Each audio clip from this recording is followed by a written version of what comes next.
ಇಂದಿನ ಕಾರ್ಯಕ್ರಮ energy conservation and energy efficiency ಬಗ್ಗೆ ಕ್ರೆಡೆಲ್ ಮತ್ತು ಭಾರತ್ ಸ್ಕೌಟ್ಸ್ ಆ್ಯಂಡ್ ಗೈಡ್ಸ್ ಜಂಟಿಯಾಗಿ ಈ ದಿನದ ಮಾಹಿತಿ ಕಾರ್ಯಕ್ರಮವನ್ನು ನಡೆಸ್ತಾ ಇದ್ದೇವೆ ವೆಬಿನಾರ್ ಮೂಲಕ. ಈ ಕಾರ್ಯಕ್ರಮಕ್ಕೆ ಬಂದಿರುವ ಎಲ್ರಿಗೂ ಆತ್ಮೀಯ ಸ್ವಾಗತ. ಈಗ ನಮ್ಮ ಸ್ಕೌಟ್ಸ್ ಆ್ಯಂಡ್ ಗೈಡ್ಸ್ ಪ್ರಾರ್ಥನೆಯೊಂದಿಗೆ ಈ ಕಾರ್ಯಕ್ರಮವನ್ನು ಪ್ರಾರಂಭಿಸ್ತೇವೆ. ಎಲ್ಲರೂ ಎದ್ದು ನಿಂತು ಗೌರವವನ್ನು ಸೂಚಿಸಬೇಕಾಗಿ ವಿನಂತಿಸ್ತೇವೆ.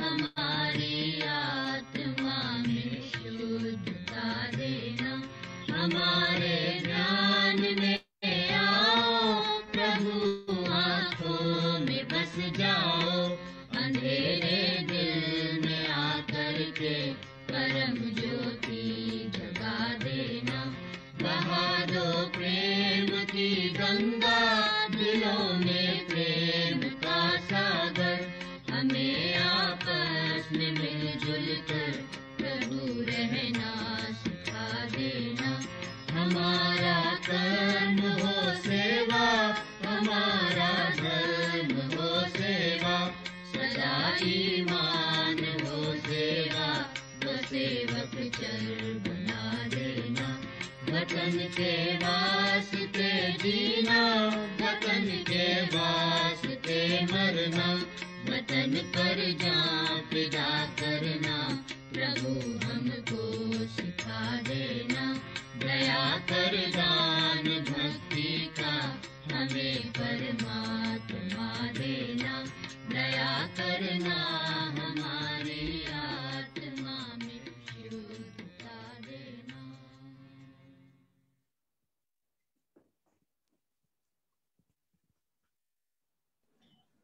ಭಾರತ್ ಸ್ಕೌಟ್ಸ್ ಮತ್ತು ಗೈಡ್ಸ್ ಕರ್ನಾಟಕ ಮತ್ತು Karnataka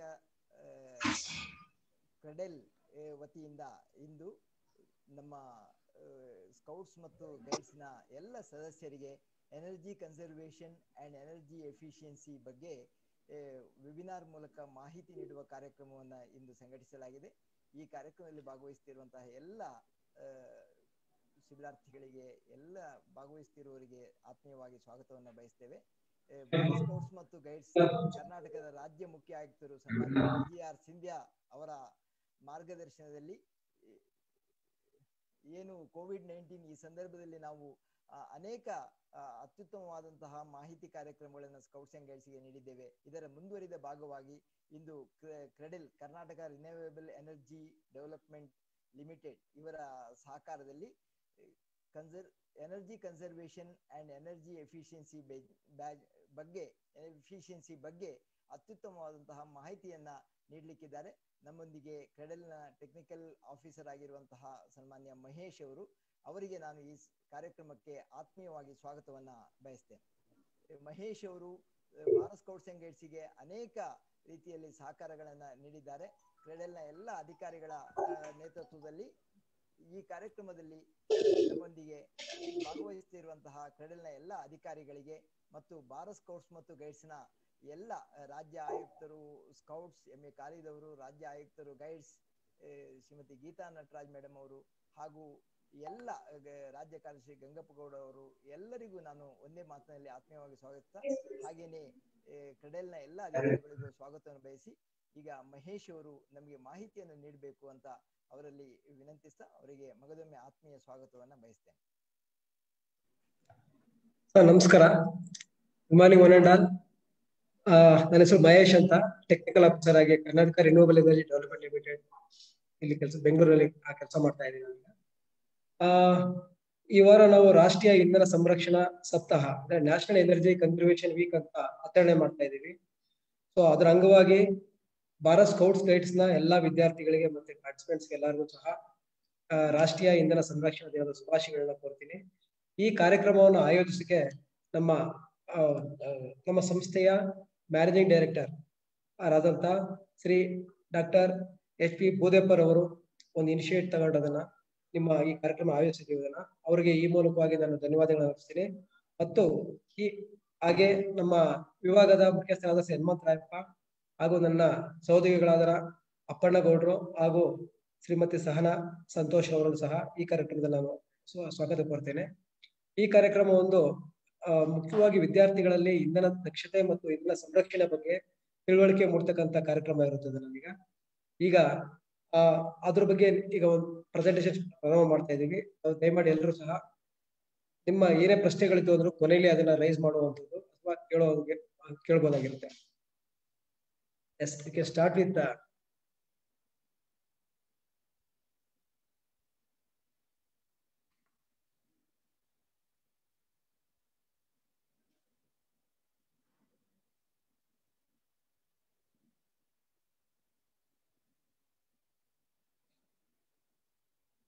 On behalf of Karnataka Renewable Energy Development Limited, I welcome you all for this webinar on energy efficiency and energy conservation.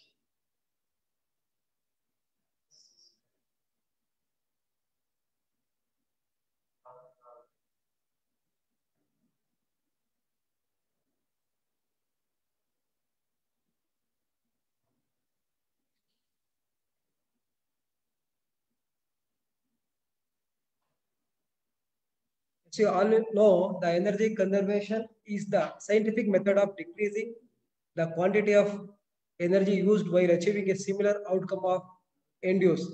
ಅಂದ್ರೆ ಇಂಧನ ಉಳಿತಾಯವು ಅಷ್ಟೇ ಪ್ರಮಾಣದ ಕಾರ್ಯವನ್ನು ಕಡಿಮೆ ಇಂಧನವನ್ನು ಬಳಸಿ ಮಾಡಬಹುದಾದ ವೈಜ್ಞಾನಿಕ ವಿಧಾನ ಅಂತ ನಾವು ಕರಿತೀವಿ. These practices enhance the national and personal security, human comfort and environmental values. ಈ ಅಭ್ಯಾಸವನ್ನು ನಾವು ಜಾಸ್ತಿ ಮಾಡ್ತಾ ಇರೋದ್ರಿಂದ ಮಾನವನ ಆರಾಮದಾಯಕ ಪರಿಸರ ಮೌಲ್ಯವನ್ನ, ವೈಯಕ್ತಿಕ ಮತ್ತು ರಾಷ್ಟ್ರದ ಭದ್ರತೆಯನ್ನ ಇದನ್ನು ಹೆಚ್ಚು ಮಾಡೋದಕ್ಕೆ ಇದನ್ನ ಸಹಕಾರ ಮಾಡ್ತದೆ. It is the most economical solution to energy shortage and more environmental friendly to concern with alternative to reduce energy production. ಇಂಧನ ಕೊರತೆ ಅಂದ್ರೆ ಈಗ ನಮ್ಗೆ ಪ್ರತಿ ದಿವಸ ಏನಾಗುತ್ತೆ, ವಿದ್ಯುತ್ ಬಳಕೆ ನಾವು ಜಾಸ್ತಿ ಮಾಡ್ತಿರೋದು ಏನಾಗುತ್ತೆ ಅಂತಂದ್ರೆ ನಮ್ಗೆ ವಿದ್ಯುತ್ನ ಕೊರತೆ ಉಂಟಾಗ್ತಿದೆ. ಅದನ್ನ ಸರಿಪಡಿಸೋದಕ್ಕೋಸ್ಕರ ಮತ್ತೆ ಅದನ್ನ ಸರಿದೂಗಿಸೋದಕ್ಕೆ ಇದೊಂದು ಮಿತವ್ಯಯದ ಪರಿಹಾರವಾಗಿದ್ದು ವಿದ್ಯುತ್ ಉತ್ಪಾದನೆಯನ್ನು ಕಡಿತಗೊಳಿಸುವುದಾದ ಪರಿಸರ ಸ್ನೇಹಿ ಎನ್ವಿರಾನ್ಮೆಂಟಲ್ ಫ್ರೆಂಡ್ಲಿ ಆದಂತ ಒಂದು ಕಾರ್ಯಕ್ರಮವಾಗಿರ್ತದೆ. Energy conservation has been recognised as a national priority for saving energy and resources for the future use since a very long time. ಅಂದ್ರೆ ನಮ್ಮ ಮುಂದಿನ ಪೀಳಿಗೆಯವರಿಗೆ ವಿದ್ಯುತ್ ಅಥವಾ ನಮ್ಮ ಇಂಧನ ಸಂಪನ್ಮೂಲಗಳನ್ನ ಸಂರಕ್ಷಿಸೋದಕ್ಕೋಸ್ಕರ ಅದನ್ನ ನಾವು ಇದನ್ನ ರಾಷ್ಟ್ರೀಯ ಆದ್ಯತೆಯಾಗಿ ಇದನ್ನ ಎನರ್ಜಿ ಕನ್ಸರ್ವೇಷನ್ ನಾವು ಪರಿಗಣಿಸ್ತಾ ಇದ್ದೀವಿ. ಸೊ ಎನರ್ಜಿ ಎಫಿಷಿಯನ್ಸಿ ಅಂದ್ರೇನು? The energy efficiency is achieved when energy intensity in a specific product, process or area of production or consumption is reduced without affecting output, path of consumption or comfort level. ಅಂತ ಅಂದ್ರೆ ಕಡಿಮೆ ಇಂಧನ ಬಳಸಿ ಹೆಚ್ಚು ಉಪಯೋಗನ ಪಡ್ತಕ್ಕಂಥದ್ದು ನಾವೇನ್ ಮಾಡ್ತೀವಿ, ಅದನ್ನ ಎನರ್ಜಿ ಎಫಿಷಿಯನ್ಸಿ ಅಂತ ಕರಿತೀವಿ. It provides additional economic value by preserving the resources base and reducing pollution. ಇದರಿಂದ ಏನಾಗುತ್ತೆ ಅಂತ ಅಂದ್ರೆ ನಮ್ಮ ಸಂಪನ್ಮೂಲಗಳನ್ನ ನಾವು ರಕ್ಷಿಸಬಹುದು, ಅದೇ ರೀತಿ ವಾಯು ಮಾಲಿನ್ಯವನ್ನು ಸಹ ತಡೆಗಟ್ಟಬಹುದು. Very simply energy efficiency means using less energy to perform same function ಅಂತ ಅಂದ್ರೆ ಕಡಿಮೆ ಇಂಧನವನ್ನು ಬಳಸಿ ಹೆಚ್ಚು ಕೆಲಸವನ್ನು ಮಾಡ್ತಕ್ಕಂಥ ಈ ವಿಧಾನಕ್ಕೆ ನಾವು ಎನರ್ಜಿ ಎಫಿಷಿಯನ್ಸಿ ಕರಿತೀವಿ.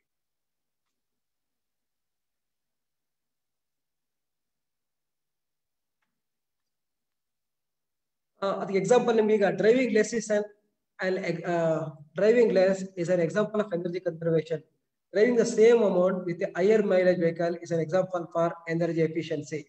ಅಂದ್ರೆ ನಾವು ಕಡಿಮೆ ದೂರವನ್ನ ಕ್ರಮಿಸೋದನ್ನ ನಾವು ಎನರ್ಜಿ ಕನ್ಸರ್ವೇಷನ್ ಅಂತ, ವಾಹನಗಳೆಲ್ಲ ಕಡಿಮೆ ಬಳಸಿ ನಮ್ಗೆ ಉದಾಹರಣೆ ಕೊಡ್ತಾ ಇರೋದು. ವಾಹನಗಳನ್ನ ಕಡಿಮೆ ಬಳಸೋದಕ್ಕೆ ನಾವು ಎನರ್ಜಿ ಕನ್ಸರ್ವೇಷನ್ ಕರಿತೀವಿ. ಆದ್ರೆ ಹೆಚ್ಚು ಮೈಲೇಜ್ ಅನ್ನ ಕೊಡ್ತಕ್ಕಂತ ವಾಹನಗಳನ್ನ ಬಳಸಿ ಅದನ್ನ ಉಪಯೋಗಿಸೋದು ಎನರ್ಜಿ ಎಫಿಷಿಯನ್ಸಿ ಅಂತ ಒಂದು ಉದಾಹರಣೆ ಆಗುತ್ತೆ. ಈಗ ನೀವು ಮನೆಯಿಂದ if you turn off lights when you have live a room you are practising energy conservation. ಅಂದ್ರೆ ನೀವು ರೂಮ್ ಇಂದ ಅಥವಾ ಮನೆಯಿಂದ ಆಚೆ ಬರ್ಬೇಕಾದಾಗ ನಿಮ್ ಎಲ್ಲಾ ವಿದ್ಯುತ್ ಸ್ವಿಚ್ ಗಳನ್ನ ಆಫ್ ಮಾಡಿ ಬರ್ತೀವಿ ಅಂತಂದ್ರೆ ಅದನ್ನ ವಿದ್ಯುತ್ ಉಳಿತಾಯ ಅಥವಾ ಎನರ್ಜಿ ಕನ್ಸರ್ವೇಷನ್ ಅಂತ ಕರಿತೀವಿ. ಅದೇ ರೀತಿ ಇನ್ಎಫಿಷಿಯಂಟ್ ಲೈಟ್ಸ್ ನ ಎನರ್ಜಿ ಎಫಿಷಿಯಂಟ್ ಲೈಟ್ LED ಗಳಿಗಿಂತ ಬದಲಾಯಿಸ್ತೀವಿ ಅಂತಂದ್ರೆ that practice is called as energy efficiency. ಈಗ ನಿಮ್ಗೊಂದು ಎಕ್ಸಾಂಪಲ್ ನಿಮ್ಗೆ ಕೊಡ್ತೀವಿ, ಒಂದು ಟೇಬಲ್ ಇದೆ ನಿಮ್ಗೆ. ಆ ಟೇಬಲ್ ಏನ್ ಹೇಳ್ತೀವಿ ಅಂತಂದ್ರೆ, ಈಗ we are comparing with light fixture that is called incandescent ಅಂದ್ರೆ ಬುರ್ಡೆ ಬಲ್ಬ್ ಅಂತ ಕರಿತೀವಿ. CFL compact fluorescent lamps. FTL ಅಂತಂದ್ರೆ ಫ್ಲೋರೋಸೆಂಟ್ ಟ್ಯೂಬ್ಲೈಟ್. ನಿಮ್ಮಲ್ಲಿ ಇರ್ತಕ್ಕಂಥ ಎಲ್ಲ ಟ್ಯೂಬ್ಲೈಟ್ ಇರ್ತಾವಲ್ಲ ಅದನ್ನ FTL ಅಂತ ಕರಿತೀವಿ. ಅದೇ ರೀತಿ ಬೀದಿ ದೀಪಗಳು ಸ್ಟ್ರೀಟ್ ಲೈಟ್ ಅಲ್ಲಿ we are using high pressure sodium vapour or mercury vapour lamps. ಆಮೇಲೆ ಲಾಸ್ಟ್ ಆಗಿ ಏನ್ ಹೇಳ್ತೀನಿ ನಿಮ್ಗೆ ಅಂತಂದ್ರೆ LED ಇದೆ. ಈಗಿನ ಟ್ರೆಂಡ್ ಮತ್ತೆ ಟ್ರೆಡಿಷನ್ ಯಾವ ತರ ಉಪಯೋಗಿಸ್ತೀವಿ ಅಂತಂದ್ರೆ ಎನರ್ಜಿ ಕನ್ಸರ್ವೇಷನ್ ಮಾಡ್ಬೇಕು ನಾವು ಅಂತಂದ್ರೆ LED ಲ್ಯಾಂಪ್ಸ್ ನ ಬಳಸ್ತಾ ಇದೀವಿ ಈಗ ನಿಮ್ ಈ ಟೇಬಲ್ ಅಲ್ಲಿ ಏನಿದೆ ಅಂತಂದ್ರೆ ನಿಮ್ಗೆ ಪ್ರತಿ ಒಂದು ಲ್ಯಾಂಪ್ಸ್ ಎಷ್ಟು ಲೈಫ್ ಸೈಕಲ್ ಇದೆ ಮತ್ತು ಅದರಿಂದ ಕಲರ್ ಇಂಡೆಕ್ಸಿಂಗ್ ಎಷ್ಟಿದೆ ಅಂತ ಗೊತ್ತಾಗುತ್ತೆ. ಕಲರ್ ಇಂಡೆಕ್ಸಿಂಗ್ ಅಂದ್ರೆ ಏನಪ್ಪಾ ಅಂತಂದ್ರೆ ಅದನ್ನ that is A true colour of their object ಅಂತ ಅದನ್ನ. ಅಂದ್ರೆ ಈಗ ನೀವು ಇನ್ಕ್ಯಾಂಡಿಸೆಂಟ್ ಲೇಪ್ ಒಂದು ಆನ್ ಮಾಡಿದ್ರೆ ಅಂತ ಅಂದ್ರೆ ಅಲ್ಲಿರ್ತಕ್ಕಂಥ ಒಂದು ಯಾವ್ದೋ ಒಂದು ಚಿತ್ರ ಇದೆ ಅಂತಂದ್ರೆ ಅದ್ರಲ್ಲಿ ಎಲ್ಲಾ ಬಣ್ಣಗಳು ಸಹ ನಿಮ್ಗೆ ಸರಿಯಾಗಿ ಕಾಣುತ್ತೆ ಅದರಲ್ಲಿ. So that is called colour indexing. So incandescent ಬಳಸ್ತಾ ಅಂತ ಅಂದ್ರೆ ನಿಮ್ಗೆ 100% ಏನಿದೆಯೋ ನ್ಯಾಚುರಲ್ ಆಗಿ ನಿಮ್ಗೆ ಕಾಣುತ್ತೆ ಅದೇ ತರ. ಅದೇ ರೀತಿ LED ಬಳಸ್ಕೊಂಡ ಅಂತಂದ್ರು ಸಹ ಅದರಲ್ಲಿ warm white, cool white, light ಇದಂತ ಇರುತ್ತೆ, ನ್ಯಾಚುರಲ್ ಲೈಟ್ ಅಂತ ಇರುತ್ತೆ, ಅದ್ರಲ್ಲೂ ಸಹ ಕಾಣುತ್ತೆ. ಈಗ ಲಾಸ್ಟ್ ನೀವು ಬಂದ ಅಂತ ಅಂದ್ರೆ ಪ್ರತಿಯೊಂದ್ರದ್ದು ಎಷ್ಟು ಅದು ಆಯುಸ್ ಎಷ್ಟಿರುತ್ತೆ ಅಂತ. ಈಗ ಮನೇಲಿ ಬರ್ತಾ ಇನ್ಕ್ಯಾಂಡಿಸೆಂಟ್ ಲ್ಯಾಂಪ್ ಅದೊಂದು ಏನಾಗುತ್ತೆ ಅಂದ್ರೆ ಒಂದು 60 ವ್ಯಾಟ್ ಬಲ್ಬ್ ಇರುತ್ತೆ ಅದರಲ್ಲಿ. ಈಗ ಅದ್ರದ್ದು ಸಾಮರ್ಥ್ಯ ಇರುತ್ತೆ. ಅದ್ರ ಲೈಫ್ ಟೈಮ್ ಬಂದ್ಬಿಟ್ಟು ನಿಮ್ಗೆ 1000 ಗಂಟೆ 1000 ಅವರ್ಸ್ ಇರುತ್ತೆ. 1000 ಅವರ್ಸ್ ಅಂತ ಅಂದ್ರೆ ಈಗ ನಿಮ್ಮ ಮನೆಯಲ್ಲಿ ನೀವೇನ್ ಮಾಡ್ತೀರಾ, ಸಂಜೆ 6 ರಿಂದ ರಾತ್ರಿ 10 ರಿಂದ 11 ಗಂಟೆವರೆಗೂ ಕರೆಂಟ್ ಉಪಯೋಗಿಸ್ತೀರಾ ಅಂತ ತಿಳ್ಕೊಳ್ಳಿ, ಲೈಟ್ ಆನ್ ಮಾಡಿರ್ತೀರಾ. ಸೊ ಅದ್ರ ಸೈಕಲ್ ಎಷ್ಟಾಗುತ್ತೆ ಅಂದ್ರೆ ಪರ್ ಡೇ ನಾವು 5 to 6 ಅವರ್ಸ್ ಉಪಯೋಗಿಸ್ತಾ ಅಂತಂದ್ರೆ it life time is about 200 days. ಅಂದ್ರೆ ನೀವು ಮಲ್ಟಿಪ್ಲೈ ಮಾಡ್ದ ಅಂತಂದ್ರೆ ನಿಮ್ಗೆ ಅದ್ರದ್ದು ಜೀವಿತಾವಧಿ ನಿಮ್ದು 200 ಗಂಟೆ ಸಿಗುತ್ತೆ ಅದರಲ್ಲಿ. ಅದೇ ರೀತಿ LED ಬನ್ನಿ, ನಾನು ಎಲ್ಲದಕ್ಕೂ ಕಂಪೇರ್ ಮಾಡೋದಕ್ಕೆ ಹೋಗಲ್ಲ. ಈಗ ಅದೇ CFL ಗೆ ಔಟ್ಲೆಟ್ ಆಗ್ತಾ ಬರ್ತಿದೆ ಅದನ್ನೀಗ. ಅದೇ ರೀತಿ ಅದಕ್ಕೆ LED ಕಂಪೇರ್ ಮಾಡ್ದ ಅಂತಂದ್ರೆ ಅದ್ರದ್ದು ಲೈಫ್ ಟೈಮ್ ಬಂದ್ಬಿಟ್ಟು ನಿಮ್ಗೆ 50,000 ಗಂಟೆ 50,000 hours is the life time hours. So the Energy Conservation Act 2001. The Energy Conservation Act 2001 was enacted by Government of India in 2001. ಅಂದ್ರೆ to save our resources and to implement the energy conservation activities in the country, the Government of India has enacted the Energy Conservation Act 2000 in 2001. So ಇದು ಮುಖ್ಯ ಉದ್ದೇಶ ಏನಪ್ಪಾ ಅಂತಂದ್ರೆ it provide necessary legal framework for promoting energy conservation measures in the country. ದೇಶದಲ್ಲಿ ಇಂಧನ ಸಂರಕ್ಷಣಾ ಕಾಯ್ದೆಯನ್ನ ಯಾಕೆ ಜಾರಿಗೆ ತರ್ತಿದ್ದೀವಿ ನಾವು ಅಂತಂದ್ರೆ ಇಂಧನ ಸಂರಕ್ಷಣಾ ಕ್ರಮಗಳನ್ನ ಯಥಾವತ್ತಾಗಿ ಶಾಸನಬದ್ಧವಾಗಿ ಜಾರಿ ಮಾಡೋದಕ್ಕೋಸ್ಕರ ಈ ಕಾಯ್ದೆನ ತಂದಿರ್ತೀವಿ ಅದನ್ನ. EC Act lead to creation of Bureau of Energy Efficiency to implement the provision of the act at the central level and STA at the state level. ಈ EC Act ಪ್ರಕಾರ ಏನಾಗಿದೆ ಅಂತಂದ್ರೆ ಸೆಂಟ್ರಲ್ ಗವರ್ಮೆಂಟ್ ಅಲ್ಲಿ bureau of energy efficiency ಅಂತ ಇದೆ central government ಅಲ್ಲಿ. ಅದೇ ರೀತಿ ಪ್ರತಿ ಸ್ಟೇಟ್ ಅಲ್ಲಿ ಪ್ರತಿ ರಾಜ್ಯದಲ್ಲಿ ಸ್ಟೇಟ್ ಡೆಸಿಗ್ನೇಟೆಡ್ ಏಜೆನ್ಸೀಸ್ ಅಂತ ಅಂದ್ರೆ ರಾಜ್ಯದಾಗ ಗೊತ್ತುಪಡಿಸಿದ ಸಂಸ್ಥೆ. ಅಂದ್ರೆ ಇದೇನ್ ಮಾಡುತ್ತೆ ಅಂತ ಅಂದ್ರೆ ರಾಷ್ಟ್ರೀಯ ಕೇಂದ್ರ ಸರ್ಕಾರದಲ್ಲಿ ಯಾವುದೇ ಕಾನೂನುಗಳಾಗ್ಲಿ ಇದ್ರ ಬಗ್ಗೆ ಬಂದಾಗ ಅದನ್ನ ರಾಜ್ಯದಲ್ಲಿ ಜಾರಿಗೆ ತರ್ತಕ್ಕಂತ ಒಂದು ಸಂಸ್ಥೆ ಆಗಿರುತ್ತೆ ಈಗ. ಅದೇ ರೀತಿ the mission of BE is to develop policies, strategies based on self-regulation and market principle with the goal of reducing energy intensity of Indian economy. ಅಂತ ಅಂದ್ರೆ ಸೆಂಟ್ರಲ್ ಗವರ್ಮೆಂಟ್ ಏನಿದೆಯಲ್ಲ ಅದನ್ನ ಸೆಂಟ್ರಲ್ ಗವರ್ಮೆಂಟ್ ಅಲ್ಲಿ ಬ್ಯೂರೋ ಆಫ್ ಎನರ್ಜಿ ಎಫಿಷಿಯನ್ಸಿ ಇದೆ. ಅವರು ರಾಜ್ಯದಲ್ಲಿ ವಿದ್ಯುತ್ನ ತೀವ್ರತೆಯನ್ನ ಕಡಿಮೆ ಮಾಡೋದಕ್ಕಾಗಿರ್ಬೋದು ಅಥವಾ ಅದನ್ನ ಬೇಡಿಕೆಯನ್ನು ನಿಲ್ಲಿಸೋದಕ್ಕೋಸ್ಕರ ಕಾಲಕ್ಕೆ ಸರಿಯಾದ ನೀತಿ ಮತ್ತು ತಂತ್ರಗಳನ್ನ ರೂಪಿಸುವಂತ ಸಂಸ್ಥೆ ಆಗಿರುತ್ತೆ. ನಮ್ಮ ಕರ್ನಾಟಕ ರಾಜ್ಯದಲ್ಲಿ Karnataka renewable energy development limited ಅನ್ನ ಸ್ಟೇಟ್ ಡೆಸಿಗ್ನೇಟೆಡ್ ಏಜೆನ್ಸಿ ಅಂತ 2004ರಲ್ಲಿ ನಾವು ಅದನ್ನ ಗೊತ್ತುಪಡಿಸಿರುತ್ತೆ, ಸರ್ಕಾರ ಅದನ್ನ ಗೊತ್ತುಪಡಿಸಿರುತ್ತೆ. ಈಗ ನಿಮ್ಗೆಲ್ಲ ಗೊತ್ತಿದೆ what is energy. The energy is light or the energy what it makes it lights our cities, powers our vehicles and runs machineries. ಅಂದ್ರೆ ನಾವು ನಮ್ಮ ಸಿಟಿನ ಬೆಳೆಸೋದಕ್ಕಾಗಿರ್ಬೋದು, ನಮ್ಮ ವೆಹಿಕಲ್ ನ ಓಡಿಸೋದಕ್ಕಾಗಿರ್ಬೋದು ಅಥವಾ ಮೆಷಿನರೀಸ್ ಎಲ್ಲ ಅದನ್ನ ರನ್ ಮಾಡ್ಬೇಕು ಅಂತ ಅಂದ್ರೆ ಏನ್ ಬೇಕಾಗುತ್ತೆ, ಎನರ್ಜಿ ಬೇಕಾಗಿರುತ್ತೆ. ಸೊ ಆ ಎನರ್ಜಿ ಏನೇನ್ ಮಾಡುತ್ತೆ ಅದರಲ್ಲಿ? ಈಗ energy warms and cools our homes, ನಮ್ಮ ಮನೇನ ತಂಪಾಗಿ ಇಡುತ್ತೆ ಅದರಲ್ಲಿ, ಮತ್ತೆ ಚಳಿಗಾಲದಲ್ಲಿ ಅದನ್ನ ಸಹ ಬಿಸಿ ಮಾಡೋದಕ್ಕೆ ಸಹಾಯ ಮಾಡುತ್ತೆ. ಅದೇ ರೀತಿ ಕುಕ್ಸ್ ಅವರ್ ಫುಡ್, ನಾವು ಏನು ದಿನನಿತ್ಯ ನಮ್ಗೆ ಏನು ಆಹಾರ ಸೇವನೆಗೆ ಬೇಕಾಗಿರ್ತಕ್ಕಂಥ ಆಹಾರ ಪದಾರ್ಥಗಳನ್ನ ಅದನ್ನ ತಯಾರು ಮಾಡೋದಕ್ಕೆ ಸಹ ಬೇಕಾಗುತ್ತೆ. ಹಾಗೆ ನಮ್ಮ ಎಂಟರ್ಟೈನ್ಮೆಂಟ್ಗೋಸ್ಕರ ನಾವು ಮ್ಯೂಸಿಕ್ ಆನ್ ಮಾಡ್ಬೇಕಾಗಿರುತ್ತೆ ಅಂತ ತಿಳ್ಕೊಳ್ಳಿ ಅಥವಾ ಟಿವಿ ನೋಡ್ಬೇಕಾಗಿರುತ್ತೆ, ಅದಕ್ಕೆಲ್ಲ ಪವರ್ ಕೊಡುವಂಥದ್ದು ಅವ್ರ energy. You use energy to do work and make all movements. ಈಗ ವಿದ್ಯುತ್ ಶಕ್ತಿ ಇಲ್ಲದೆ ಏನು ಸಹ ನಡೀತಾ ಇಲ್ಲ. ಈಗ ಎಲ್ಲದಕ್ಕೂ ನಮ್ಮೆಲ್ಲಾ ಕಾರ್ಯಕ್ರಮಕ್ಕೂ ಸಹ energy is very much essential. Why to save our energy. ಈಗ ನಿಮ್ಗೆಲ್ಲ ಗೊತ್ತಿದೆ ಯಾಕೆ ನಾವು ಅದನ್ನ ಎನರ್ಜಿನ ಸೇವ್ ಮಾಡಬೇಕು. ಎನರ್ಜಿ ಇನ್ ದ ಸೆನ್ಸ್ ಅಂತ ಅಂದ್ರೆ it is electricity or fuel, fossil fuel or any other forms of energies. ಎಲ್ಲಾದ್ರೂ ಸಹ ನಾವು ಎನರ್ಜಿ ಅಂತ ಕರಿತೀವಿ. ಕನ್ನಡದಲ್ಲಿ ಶಕ್ತಿ ಅಂತ ಹೇಳ್ತೀವಿ, ಅಥವಾ ನವೀಕರಿಸಬಹುದಾದ ಇಂಧನಗಳಿರ್ಬೋದು, ಅಥವಾ ತೈಲೋತ್ಪನ್ನಗಳಿರ್ಬೋದು. ಇದನ್ನೆಲ್ಲ ಸಹ ಎನರ್ಜಿ ಅಥವಾ ಇಂಧನಗಳಂತ ಕರಿತೀವಿ. We have limited. ನಾವು ಯಾಕೆ ಅದನ್ನ ಮಿತವಾಗಿ ಬಳಸಬೇಕು ಅಂತ, we have limited resources available ಅಂತ. ಯಾಕೆ ನಾವು ಆಕ್ಚುಲಿ ಏನಾಗಿದೆ ಅಂತಂದ್ರೆ ನಮ್ಮಲ್ಲಿ ರಿಸೋರ್ಸಸ್ ಏನಿದೆಯಲ್ಲ, ಈಗ ಸಂಪನ್ಮೂಲಗಳೇನಿದೆಯಲ್ಲ ಅದು ಬಹಳ ಕಡಿಮೆ ಇದೆ. ಅದಕ್ಕೋಸ್ಕರ our demands are continuously increasing. ಆದ್ರೆ ಅದೇ ರಿಸೋರ್ಸ್ ನ ಬಳಸ್ಕೊಂಡು ನಾವು ಅದರಲ್ಲಿ ದಿನ ಹೆಚ್ಚಾಗ್ತಿರ್ತಕ್ಕಂಥ ಬೇಡಿಕೆಯನ್ನ ಪೂರೈಸೋದಕ್ಕೋಸ್ಕರ ನಾವು ಅದನ್ನ ಬಳಸಬೇಕಾಗಿರುತ್ತೆ. ಅದಕ್ಕೋಸ್ಕರ ನಾವು ವಿದ್ಯುತ್ತನ್ನ ಸೇವ್ ಮಾಡ್ಬೇಕಾಗುತ್ತೆ. ಅದಕ್ಕೋಸ್ಕರ ಏನ್ ಮಾಡ್ಬೇಕಂದ್ರೆ it is possible that some day most of the non renewable sources will exhausted and we will have to switch over the alternative energy. ಅಂದ್ರೆ ಈ ಮುಗಿದೋಗ್ತಕ್ಕಂಥ ಇಂಧನಗಳನ್ನೆಲ್ಲ ಅದರ ಬದಲಿಗೆ ನಾವು ಇನ್ನು ಉಪಯುಕ್ತವಾದಂತಹ ಮಾದರಿಗಳನ್ನ ಅಥವಾ ಇಂಧನ ದಕ್ಷತೆಯನ್ನು ಮಾಡೋದ್ರಿಂದ ಅದರಲ್ಲಿ ಇದನ್ನ ನಾವು ಸರಿದೂಗಿಸಬೇಕಾಗಿದೆ. ಅದಕ್ಕೋಸ್ಕರ ಏನ್ ಮಾಡ್ಬೇಕಾಗತ್ತೆ ಅಂದ್ರೆ ಎನರ್ಜಿನ ಸೇವ್ ಮಾಡ್ಬೇಕಾಗಿದೆ. ನಿಮ್ಗೆಲ್ಲ ಗೊತ್ತೇ ಇದೆ ವಾಟ್ ಈಸ್ ಗ್ಲೋಬಲ್ ವಾರ್ಮಿಂಗ್. ಹವಾಮಾನ, ಜಾಗತಿಕ ತಾಪಮಾನ ಅಂದ್ರೆ ಏನು ಅಂತ ನಿಮ್ಗೆ ಗೊತ್ತಿದೆ ಅದನ್ನ. ಮತ್ತೆ ಅದನ್ನ ಯಾವ ರೀತಿ ನಾವು ರಿಡ್ಯೂಸ್ ಮಾಡಬಹುದು ಅಂತ ನಿಮ್ಗೆಲ್ಲ ಎಲ್ಲರೂ ಗೊತ್ತಿರುತ್ತೆ. ಈಗ ಈ ಹವಾಮಾನ, ಜಾಗತಿಕ ತಾಪಮಾನ ಯಾವ ತರ ಜಾಸ್ತಿ ಆಗುತ್ತೆ ಅಂತಂದ್ರೆ, ಈ ನಾವು ಕೋಲ್ ಆಗಿರ್ಬೋದು ಅಥವಾ ಪೆಟ್ರೋಲಿಯಂ ಪ್ರಾಡಕ್ಟ್ ಆಗಿರ್ಬೋದು ಅದನ್ನೆಲ್ಲ ಸುಟ್ಟಾಗ ಏನಾಗುತ್ತೆ ಅಂತ ಅಂದ್ರೆ ಬಂದ್ ಮಾಡಿದಾಗ ಅದನ್ನ it produce heat in form of green house gases.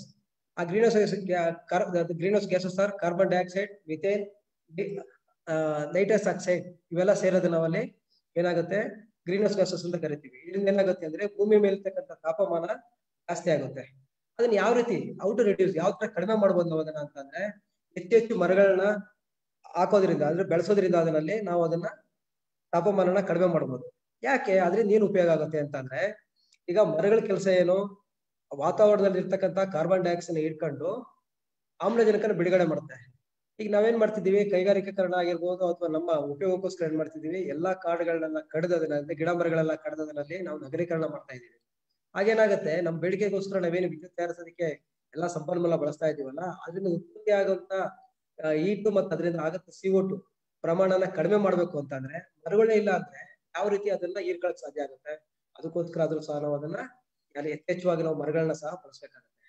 ಆಮೇಲೆ ಇನ್ನು ಒಂದು ಮುಖ್ಯವಾದ ಇದೇನಪ್ಪಾ ಅಂತಂದ್ರೆ, ನಮ್ಮ ವಿದ್ಯುತ್ತನ್ನ ನಾವು ದಕ್ಷತೆಯಿಂದ ಬಳಸದ ಅಂತ ಅಂದ್ರೆ ಅಥವಾ ಮತ್ತೆ ಯಾವಾಗ ಅವಶ್ಯಕತೆ, when we should switch off the lights when it is not required.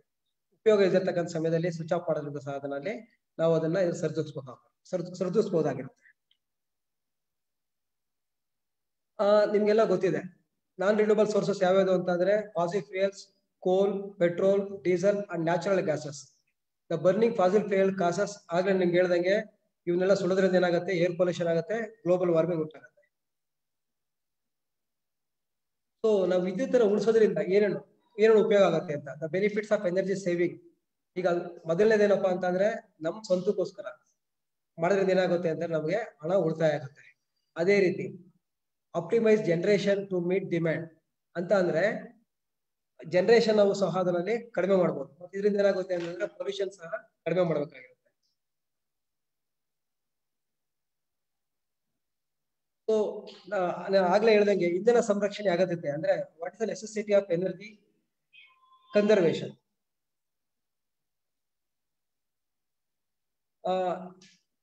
ಕೈಗಾರಿಕರಣದಿಂದ ಅಗದು ತೆಗೆಯುವ ಪಳಿಯುಳಿಕೆ ಇಂಧನಗಳಾದ ಕಲ್ಲಿದ್ದಲು, ನೈಸರ್ಗಿಕ ಅನಿಲ, ಖನಿಜ ತೈಲ ಅಂದ್ರೆ ಪೆಟ್ರೋಲಿಯಂ, ಡೀಸೆಲ್ ಇತ್ಯಾದಿಗಳ ಬಳಕೆಯು ಹೆಚ್ಚಿ ಅವುಗಳ ಉರಿದಾಗ ಬಿಡುಗಡೆಯಾಗುವ ಹಸಿರುಮನೆ ಅನಿಲಗಳಾದ green house gases, carbon dioxide, methane ಮತ್ತು ಸಾರ್ವಜನಿಕ ಡೈಆಕ್ಸೈಡ್ ಇಂದಾಗಿ ಭೂಮಿಯ ಮೇಲಿನ ಉಷ್ಣತೆ ಹೆಚ್ಚಾಗ್ತಾ ಇದೆ. ಅದರಿಂದ ಗ್ಲೋಬಲ್ ವಾರ್ಮಿಂಗ್ ಜಾಸ್ತಿ ಆಗ್ತಾ ಇದೆ.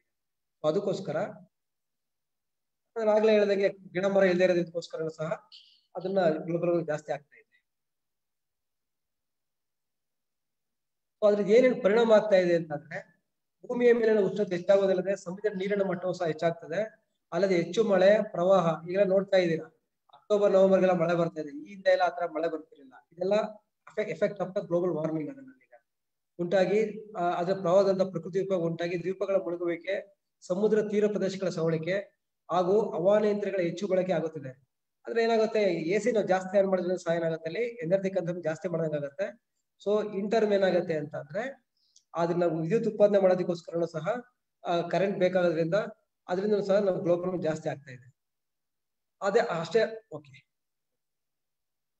ಸೊ ಯಾವ್ಯಾವ ರೀತಿ ನಾವು ಅದನ್ನ ವಿದ್ಯುತ್ತಿನ ಸಂರಕ್ಷಣೆ ಮಾಡಬಹುದು, ಇಂಧನ ಸಂರಕ್ಷಣೆ ಮಾಡಬಹುದು ಅಂತ ಅಂದ್ರೆ, ಕಡಿಮೆ ಇಂಧನ ಕ್ಷಮತೆಯ ಅಂದ್ರೆ ಕಡಿಮೆ, ಈಗ ಎಕ್ಸಾಂಪಲ್ ನಿಮ್ಗೆ ಹೇಳ್ಬೇಕು ಅಂತಂದ್ರೆ, ಕಡಿಮೆ ಮೈಲೇಜ್ ನೀಡುವ ವಾಹನಗಳ ಬದಲಿಗೆ ಹೆಚ್ಚು ಮೈಲೇಜ್ ನೀಡುವ ವಾಹನಗಳನ್ನ ಬಳಸಿದರೆ, ಈಗ ನಿಮ್ಮ ಹತ್ರ ಯಾವ್ದೋ ಹೀರೋ ಹೊಂಡಾ ಆತರ ಎಕ್ಸಾಂಪಲ್ ನಿಮ್ಗೆ ಕೊಡ್ತಾ ಇರೋದ್ರಲ್ಲಿ, ಈಗ ಯಾವ್ದೋ ಸ್ಕೂಟಿ ಇರುತ್ತೆ, ಅದು 20-30 ಕಿಲೋಮೀಟರ್ ಗಾಡಿ ಮೈಲೇಜ್ ಕೊಡುತ್ತೆ ತಿಳ್ಕೊಳ್ಳಿ. ಅದೇ ನೀವು 4 ವೀಲರ್ ತಗೊಂಡು ನಿಮ್ಮ ಮೈಲೇಜ್ ಬೈಕ್ ತಗೊಂಡ ಬೈಕಲ್ಲಿ ಸಂಚರಿಸ್ತಾ ಅಂತ ಏನಾಗುತ್ತೆ ಅಂತಂದ್ರೆ, ಅದು 30 ಕಿಲೋಮೀಟರ್ 50-60 ಕಿಲೋಮೀಟರ್ ಕೊಡುತ್ತೆ. ಅಂದ್ರೆ 1 ಲೀಟರ್ ಪೆಟ್ರೋಲ್ಗೆ ಅಷ್ಟು ನಿಮ್ಗೆ ನೀವು ಜಾಸ್ತಿ ದೂರ ಕ್ರಮಿಸಬಹುದಾಗಿರೋದ್ರಿಂದ ಸಾಧನಲ್ಲಿ ನೀವು ಅದನ್ನ ವಿದ್ಯುತ್ತನ್ನು ಇದನ್ನ ಇಂಧನವನ್ನ ಸಂರಕ್ಷಿಸಬಹುದಾಗಿರುತ್ತೆ. ಅದೇ ರೀತಿ ಪ್ಲಾಸ್ಟಿಕ್ ಕ್ಯಾನ್, ಬಾಟಲ್ ಮತ್ತು ಬ್ಯಾಗ್ಗಳನ್ನು ಮರುಬಳಕೆ ಮಾಡಿ ಉಪಯೋಗಿಸೋದ್ರಿಂದ ಇಂಧನ ಉಳಿತಾಯ ಸಾಧ್ಯ. ಯಾಕಪ್ಪ ಅಂತ ಅಂದ್ರೆ, ಮತ್ತೆ ಅದನ್ನ ಪ್ರೊಡಕ್ಷನ್ ಮಾಡ್ಬೇಕಂದ್ರೆ ಕರೆಂಟ್ ಬೇಕಾಗತ್ತಲ್ಲ, ಅದಕ್ಕೋಸ್ಕರ ಇದನ್ನ ನೀವು ಮಾಡ್ಬೇಕಾದ್ರೆ ಅಂದ್ರೆ ರೀಸೈಕಲ್, ರೀಯೂಸ್ ಮತ್ತೆ ರೆಡ್ಯೂಸ್ ಮಾಡೋದ್ರಿಂದ ಸಹ ನಾವಲ್ಲಿ ವಿದ್ಯುತ್ತನ್ನ ಸಂರಕ್ಷಿಸಬಹುದು. ಇನ್ನು ಒಂದು ಎಕ್ಸಾಂಪಲ್ ನಿಮ್ಗೆ ಕೊಡ್ಬೇಕು ಅಂತ ಅಂದ್ರೆ, ಈಗ ಏನ್ ಮಾಡ್ತೀವಿ ನಾವು ಆಫೀಸ್ಗೆ ಹೋಗ್ಬೇಕಾದಾಗ ಪ್ರತಿಯೊಬ್ರು ಒಂದೊಂದು ಕಾರ್ ಇರ್ಬೋದು ಅಥವಾ ಒಂದು ಸ್ಕೂಟಿ ಇರ್ಬೋದು, ಅದು ಸ್ಕೂಟರ್ ನಾವು ಬಳಸ್ಕೊಂಡು ಹೋಗ್ತಾ ಇರ್ತೀವಿ. ಅದ್ರ ಬದಲು ಏನ್ ಮಾಡ್ಬೇಕು ನಾವು ಅಂತಂದ್ರೆ, ಸಾರ್ವಜನಿಕ ಸಂಪರ್ಕ ಸಾರಿಗೆಗಳಾದಂತ ಮೆಟ್ರೋ ಬಸ್ ಇರ್ಬೋದು, ಮೆಟ್ರೋ ರೈಲ್ಸ್ ಇರ್ಬೋದು, ಅಥವಾ ಟ್ರೈನ್ ಇರ್ಬೋದು, ಅಥವಾ KSRTC, BMTC ಬಸ್ ಅಲ್ಲಿ ಹೋಗೋದ್ರಿಂದ ಏನಾಗುತ್ತೆ ಅಂತ ಅಂದ್ರೆ, ಒಂದು ಸಣ್ಣ ಎಕ್ಸಾಂಪಲ್ ನಿಮ್ಗೆ ಕೊಡ್ಬೋದು ಅಂತಂದ್ರೆ, ಸುಮಾರು 40 ಜನರು ಅವರ ಸ್ವಂತ ವಾಹನಗಳನ್ನು ಬಳಸದೆ ಅವರೆಲ್ಲರೂ ಸಾರ್ವಜನಿಕ ವಾಹನಗಳ ಬಸ್ಸಿನಲ್ಲಿ ಪ್ರಯಾಣಿಸಿದರೆ 1 ವರ್ಷದಲ್ಲಿ ಸುಮಾರು 70,000 ಲೀಟರ್ಗಳಷ್ಟು ಪೆಟ್ರೋಲಿಯಂ ತೈಲ ಅಂದ್ರೆ ಪೆಟ್ರೋಲಿಯಂ ಡೀಸೆಲ್ ಎಲ್ಲ ಉಳಿತಾಯ ಆಗುತ್ತೆ. ಅದರಿಂದ ಸುಮಾರು 170 ಟನ್ನಷ್ಟು ನಿಮಗೆ CO2 ಎಮಿಷನ್ ನಿಮಗೆ ಕಮ್ಮಿ ಆಗುತ್ತೆ. ಅದೇ ರೀತಿ ಮೋಟಾರ್ ಬೈಕ್ ಮತ್ತು ಕಾರುಗಳನ್ನು ಸುಸ್ಥಿತಿಗಳನ್ನು ಸಹ ಇಂಧನವನ್ನು ನಾವು ಉಳಿಸಬಹುದಾಗಿರುತ್ತೆ. ಅಂದ್ರೆ ಕರೆಕ್ಟಾಗಿ ಮೇಂಟೈನ್ ಮಾಡೋದ್ರಿಂದ ಸಹ ಕಡಿಮೆ ಆಗುತ್ತೆ.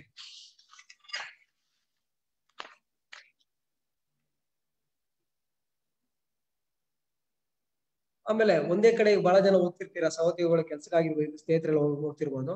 ಅವರೆಲ್ಲರೂ ಏನ್ ಮಾಡ್ಬೇಕು ಅಂತ ಅಂದ್ರೆ, ಒಟ್ಟಿಗೆ ಹೋಗೋದ್ರಿಂದ ಸಹ ಅದರಲ್ಲಿ ಅಂದ್ರೆ ಕಾರ್ ಪೂಲಿಂಗ್ ಅಂತ ನೋಡಿದೀವಿ ಈಗ, ಅದರಿಂದ ಸಹ ಏನಾಗುತ್ತೆ ಅಂತ ಅಂದ್ರೆ ಸಾರ್ವಜನಿಕ ದಟ್ಟಣೆ ಕಡಿಮೆ ಆಗಿ, ಅಂದ್ರೆ ಟ್ರಾಫಿಕ್ ಎಲ್ಲ ಕಡಿಮೆ ಆಗೋದ್ರಲ್ಲಿ ಮತ್ತೆ ಪೊಲ್ಯೂಷನ್ ಕಡಿಮೆ ಆಗಿ ನಾವು ಅದನ್ನ ಪೊಲ್ಯೂಷನ್ ಕಡಿಮೆ ಮಾಡ್ಬೋದು. ಮತ್ತೆ ಇದರಿಂದ ದುಡ್ಡು ಉಳಿತಾಯ ಆಗುತ್ತೆ, ಆಮೇಲೆ ಇಂಧನ ಸಹ ಉಳಿತಾಯ ಆಗುತ್ತೆ. ಆಮೇಲೆ ನಿಮ್ಗೆಲ್ಲ ಗೊತ್ತಿದೆ, ಎಲ್ಲಾ ಕಡೆ ಏನಾಗುತ್ತೆ, ರೈಲ್ವೆ ಕ್ರಾಸಿಂಗ್ ಇರುತ್ತೆ, ರೋಡ್ ನಾವು ಕ್ರಾಸ್ ಮಾಡ್ಬೇಕಾಗಿ ಬಂದಿರುತ್ತೆ. ಅದರಲ್ಲಿ ಸಿಗ್ನಲ್ ಸಿಕ್ತಾಗ ಏನ್ ಮಾಡ್ತೀವಿ, ಗಾಡಿ ಆಫ್ ಮಾಡ್ತೀವಿ. ಆತರ ಆಫ್ ಮಾಡ್ಬೇಕಾದಾಗ ಕನಿಷ್ಠ ಒಂದು 10 ಸೆಕೆಂಡ್ಗಿಂತ ಹೆಚ್ಚು ಹೊತ್ತು ನಾವೇನಾದ್ರು ಸಿಗ್ನಲ್ ಅಲ್ಲಿ ನಿಂತ್ಕೊಳ್ಬೇಕು ಅಂತಂದ್ರೆ ನೀವು ಇಂಜಿನ್ ಆಫ್ ಮಾಡೋದು ಬಹಳ ಮುಖ್ಯ. ಇಲ್ಲಾಂದ್ರೆ ಏನಾಗುತ್ತೆ ಅಂತಂದ್ರೆ, ಗಾಡಿ ಸ್ಟಾರ್ಟ್ ಆಗಿದ್ದ ಅಂತಂದ್ರೆ ಅದು ನಿಮ್ಗೆ ಫ್ಯೂಯಲ್, ಅದು ಪೆಟ್ರೋಲ್ ಏನಾಗುತ್ತೆ ಅಂತಂದ್ರೆ ಅದಾಗೆ ಬರ್ನ್ ಆಗ್ತಾ ಇರುತ್ತೆ. ಅದರಿಂದ ವಾಯು ಮಾಲಿನ್ಯ ಉಂಟಾಗುತ್ತೆ. ಅದೇ ತರ ಡೀಸೆಲ್ ಅಥವಾ ಪೆಟ್ರೋಲ್ ಕನ್ಸಂಪ್ಷನ್ ಸಹ ಜಾಸ್ತಿ ಆಗುತ್ತೆ.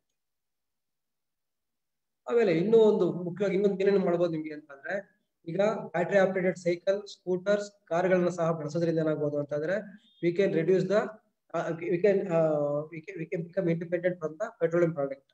ಅದೇ ರೀತಿ ಇಂಧನ ಸಂರಕ್ಷಣೆ ಮತ್ತು ಅಂದ್ರೆ ನಾವೆಲ್ಲ ಹೇಳಿದ್ರೆ energy conservative methods and energy efficiency method ನಾವು ಅದನ್ನ ಫಾಲೋ ಮಾಡಿದ್ರೆ ಸಹ ಅದರಲ್ಲಿ we can save the energy. ಈಗ ನೀವು ಇಷ್ಟೆಲ್ಲ ಹೇಳಿದ್ರಲ್ಲ, ಈಗ ಸರ್ಕಾರ ಇಷ್ಟೊಂದು ನೀವು ವಿದ್ಯುತ್ತನ್ನ ಬಳಸಿ ಅಥವಾ ಕನ್ಸರ್ವ್ ಎನರ್ಜಿ ಎಫಿಷಿಯನ್ಸಿ ಎಲ್ಲ ಆಕ್ಟ್ ಮಾಡಿ ಅಂತ ಹೇಳ್ತಿದ್ರಲ್ಲ, ಈಗ ಅದಕ್ಕೆ ಸರ್ಕಾರ ಏನೇನು ಅದ್ರ ಬಗ್ಗೆ ಆಕ್ಷನ್ ತಗೊಳ್ಳೋದು ಅನ್ನೋದ್ರ ಬಗ್ಗೆ ನಿಮ್ಮೊಂದು ಸಣ್ಣ ಒಂದು ಮಾಹಿತಿ ಕೊಡ್ತೀನಿ. As per the provisions in the EC Act under Section 15, power of state government to enforce certain provisions for efficient use of energy and its conservation, the government of Karnataka has issued the following notification regulation to promote energy conservation activities in the state. ಅಂದ್ರೆ EC ಕಾಯ್ದೆ, ಇಂಧನ ಸಂರಕ್ಷಣಾ ಕಾಯ್ದೆ 2001 ಇರ್ತಕ್ಕಂಥ ಒಂದು ಪ್ರಾವಧಾನವನ್ನ ಆರ್ಡರ್ನ ನಾವು ಅದನ್ನ ಇದು ಮಾಡ್ಕೊಂಡು ಅದ್ರ ಮುಖಾಂತರ ಕೆಲವು ಇಂಧನ ದಕ್ಷತೆ ಮತ್ತು ಇಂಧನ ಸಂರಕ್ಷಣೆ ಸಂಬಂಧಪಟ್ಟಂತ ಕೆಲವು ಕಾಯ್ದೆ ಅನ್ನೋದಕ್ಕಿಂತ ಆರ್ಡರ್ಗಳನ್ನ ನಾವೇನ್ ಮಾಡಿದ್ವಿ ಗೌರ್ಮೆಂಟ್ ಆಫ್ ಕರ್ನಾಟಕ ಇಂದ ಪಾಸ್ ಆಗಿದೆ. ಅವುಗಳ ಬಗ್ಗೆ ನಿಮ್ಗೆ ವಿವರವಾಗಿ ಹೇಳ್ತೀನಿ. ಮೊದಲನೇದಾಗಿ ಏನಾಗಿದೆ ಅಂತಂದ್ರೆ state energy conservation fund. To promote develop implementation of projects etcetera. ಅದನ್ನ ಮಾಡೋದಕ್ಕೆ 2007 ಅಲ್ಲಿ government of Karnataka notification issue ಆಗಿದೆ. ಅದ್ರ ಪ್ರಕಾರ ಅಂತಂದ್ರೆ ಅವ್ ಏನ್ ಮಾಡ್ತೀವಿ ಅಂತಂದ್ರೆ as per the approval of that committee we are going to select and implement the EC projects in throughout state. ಎರಡನೇದು ಬಂದ್ಬಿಟ್ಟು ಅದನ್ನ mandatory use of solar water heating system in industries, hospital, government officers, hotel, residential building, commercial building etcetera.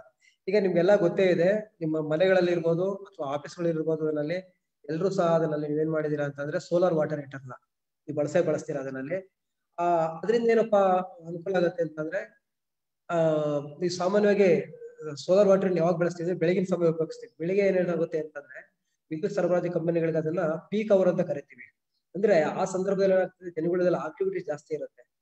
ಬೆಳಿಗ್ಗೆ ಎದ್ದು ಜನ ಸ್ನಾನ ಮಾಡೋದಕ್ಕಿರ್ಬೋದು, ಅಡುಗೆ ಮಾಡೋದಕ್ಕಾಗಿರ್ಬೋದು, ಬೇರೆ ಇನ್ನೆಲ್ಲಾ ಕೆಲಸಕ್ಕೂ ಸಹ ಕರೆಂಟ್ ಬಳಸ್ತಾ ಇರೋದ್ರಿಂದ ಅದರಲ್ಲಿ ವಿದ್ಯುತ್ ಜಾಸ್ತಿ ಬಳಸ್ತಾ ಇರ್ತೀವಿ. ಅದನ್ನ ಕಡಿಮೆ ಮಾಡೋದಕ್ಕೋಸ್ಕರ ಸರ್ಕಾರ ಏನ್ ಮಾಡ್ತು ಅಂತಂದ್ರೆ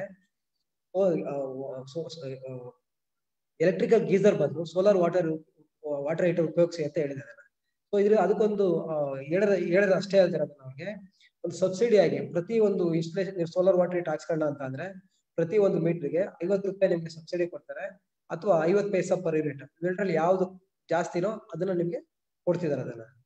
ಅದೇ ರೀತಿ 2008 ಒಂದು ಆರ್ಡರ್ ತಂತು. ಅದ್ರ ಪ್ರಕಾರ ಏನಪ್ಪಾ ಅಂತಂದ್ರೆ ನಾವು ಕೃಷಿ ಕ್ಷೇತ್ರದಲ್ಲಿ ಆಗಿರ್ಬೋದು, ಬೇರೆ ಪಂಪ್ ಸೆಟ್ ಆಗಿರ್ಬೋದು, ಅದನ್ನ BIS ಮಾರ್ಕ್ ವಾಟರ್ ಪಂಪ್ ಮಾತ್ರ. ಅಂದ್ರೆ ಅವೇನಪ್ಪಾ ಅಂತಂದ್ರೆ ಹೆಚ್ಚು ಕಾರ್ಯಕ್ಷಮತೆ ಮತ್ತು ಗುಣಮಟ್ಟ ಆಗಿರ್ತಕ್ಕಂಥ ಪಂಪ್ ಸೆಟ್ ಆಗಿರ್ತವೆ.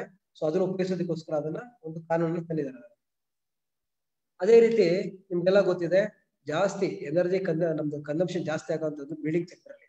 ಈಗ ಮನೆಗಳಿರ್ಬೋದು, ಆಫೀಸ್ ಇರ್ಬೋದು, ದೊಡ್ಡ ದೊಡ್ಡ ಕಚೇರಿ ಇರ್ಬೋದು, ಅದರಲ್ಲಿ ಸೊ ಅಲ್ಲಿ ಸಹ ಅದರಲ್ಲಿ ಎನರ್ಜಿ ಕನ್ಸರ್ವೇಷನ್ ನ ಕೆಲವು ನಾಮ್ಸ್ ನ ತರಿಸೋದಕ್ಕೋಸ್ಕರ ಏನ್ ಮಾಡಿದ್ದಾರೆ ಅಂತಂದ್ರೆ as per the guidance of the bureau of energy efficiency, the government of Karnataka has introduced the energy conservation building code 2014 for commercial building. ಅಂದ್ರೆ ಈ 100 ಕಿಲೋವ್ಯಾಟ್ ಗಿಂತ ಜಾಸ್ತಿ ಇರ್ತಕ್ಕಂಥ ಸಂಪರ್ಕಿತ ಭಾರ ಅಂದ್ರೆ ಸಾಂಕ್ಷನ್ ಲೋಡ್ ಜಾಸ್ತಿ ಇರ್ತಕ್ಕಂಥ ಬಿಲ್ಡಿಂಗ್ ಗಳಿಗೆಲ್ಲ ಅದರಲ್ಲಿ ECBC ಕೋಡ್ ಪ್ರಕಾರನೇ ಬಿಲ್ಡಿಂಗ್ ಅವರು ಕಟ್ಟಬೇಕಾಗಿರುತ್ತೆ.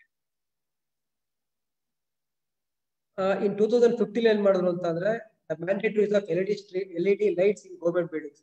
ಈಗ ನಾವು ಜನರಲ್ ಆಗಿ ಏನ್ ಹೇಳ್ತೀವಿ, ನೀವು ಯಾವಾಗ್ಲೂ ಸಹ LED ಬಳಸಿ ಅದರಿಂದ ವಿದ್ಯುತ್ ಉಳಿತಾಯ ಆಗುತ್ತೆ ಅಂತ ಹೇಳ್ತಿರ್ತೀವಲ್ಲ. ಈಗ ಸೊ ಅದನ್ನ ನಾವು ಸ್ಟಾರ್ಟ್ಅಪ್ ಮಾಡೋಣ ಅಂತ ಸರ್ಕಾರ ಏನ್ ಮಾಡಿದೆ ಅಂತಂದ್ರೆ ಪ್ರತಿ ಗೌರ್ಮೆಂಟ್ ಆಫೀಸ್ ನಲ್ಲೂ ಸಹ LED ಲೈಟ್ಸ್ ನ ಮ್ಯಾಂಡೇಟರಿ ಆಗೋದನ್ನ ಹಾಕ್ಬೇಕು ಅಂತ ಹೇಳಿದ್ರು.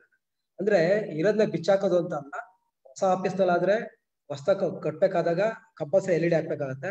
ಈಗ ಆಲ್ರೆಡಿ ಯಾವ್ದೋ ನಿಮ್ಗೆ CFL ಟ್ಯೂಬ್ಲೈಟ್ ಇರೋ CFL ಲ್ಯಾಂಪ್ ಇರ್ಬೋದು, ಅಥವಾ ಕ್ಲೋಸೆಡ್ ಟ್ಯೂಬ್ಲೈಟ್ ಇರ್ಬೋದು, ಅದು ಬರ್ನ್ ಆದ್ರೆ ಅದು ಕೆಟ್ಟೋದಾಗ ಅದನ್ನ ಬದಲಾಯಿಸಬೇಕಾದ್ರೆ ಕಡ್ಡಾಯವಾಗಿ ನಾವು ಅದನ್ನ LED ಬದಲಾಯಿಸಬೇಕು ಅಂತ ಒಂದು ಆದೇಶ ಕೊಟ್ಟಿದೆ ಸರ್ಕಾರ.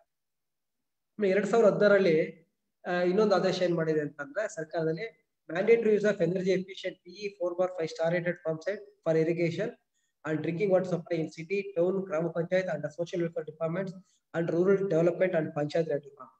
ನಿಮ್ಗೆಲ್ಲ ಗೊತ್ತಿದೆ, ನಾವು ಜಾಸ್ತಿ ಈಗ ನಮ್ದೆಲ್ಲ ಏನಾಗಿದೆ, ಬಾವಿಗಳೆಲ್ಲ ಇಲ್ಲ. ಈಗ ಕೊಳವೆ ಬಾವಿಗಳು ಜಾಸ್ತಿ ಇರ್ತಕ್ಕಂಥದ್ದು. ಕೊಳವೆ ಬಾವಿಗಳಿಗೆ ಏನ್ ಮಾಡಿದೀವಿ ನಾವು ಅಂತಂದ್ರೆ ಅದಕ್ಕೆ ಸಬ್ಮರ್ಸಿಬಲ್ ಪಂಪ್ ಅಂತ ಹಾಕ್ತಿವಿ. ಆ ಸಬ್ಮರ್ಸಿಬಲ್ ಪಂಪ್ ಕನಿಷ್ಠ ದಿನಕ್ಕೆ 8 ರಿಂದ 10 ಗಂಟೆ ಅದನ್ನ ಓಡ್ತಾ ಇರುತ್ತೆ ಅದರಲ್ಲಿ. ಸೊ ಅದರಿಂದ ಏನಾಗುತ್ತೆ ಅಲ್ಲಿ ಹೇಳೋ ಉದ್ದೇಶ ಏನಂತಂದ್ರೆ ಅಲ್ಲಿ ಹೆಚ್ಚಾಗಿ ವಿದ್ಯುತ್ ನಾವು ಬಳಕೆ ಮಾಡ್ತಾ ಇರ್ತೀವಿ.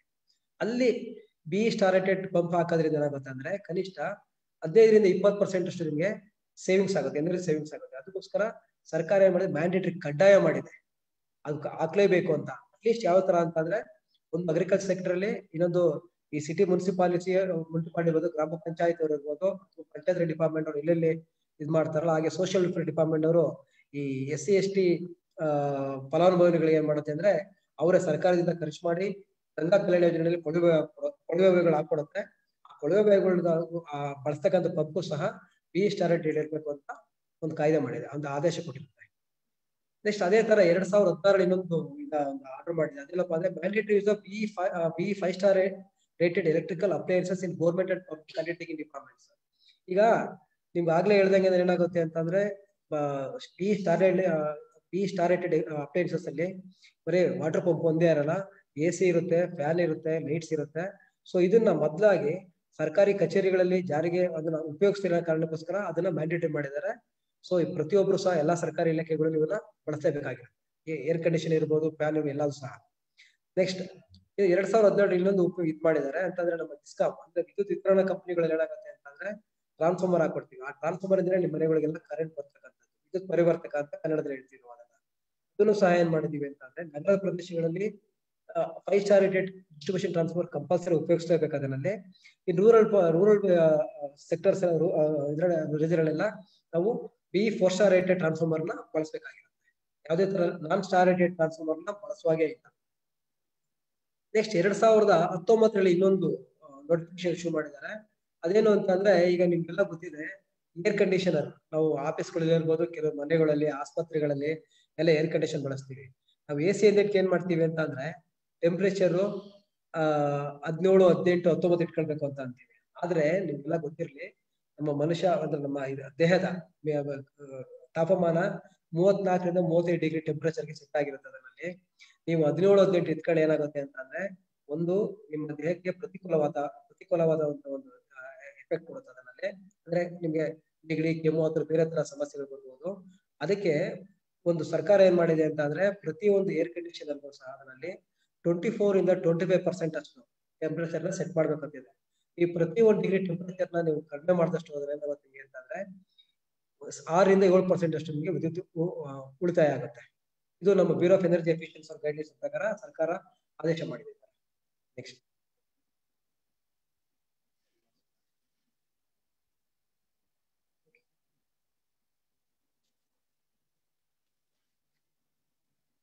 ಅದೇ ರೀತಿ Karnataka electricity regulatory commission KERC enforcement of the energy conservation act in the state.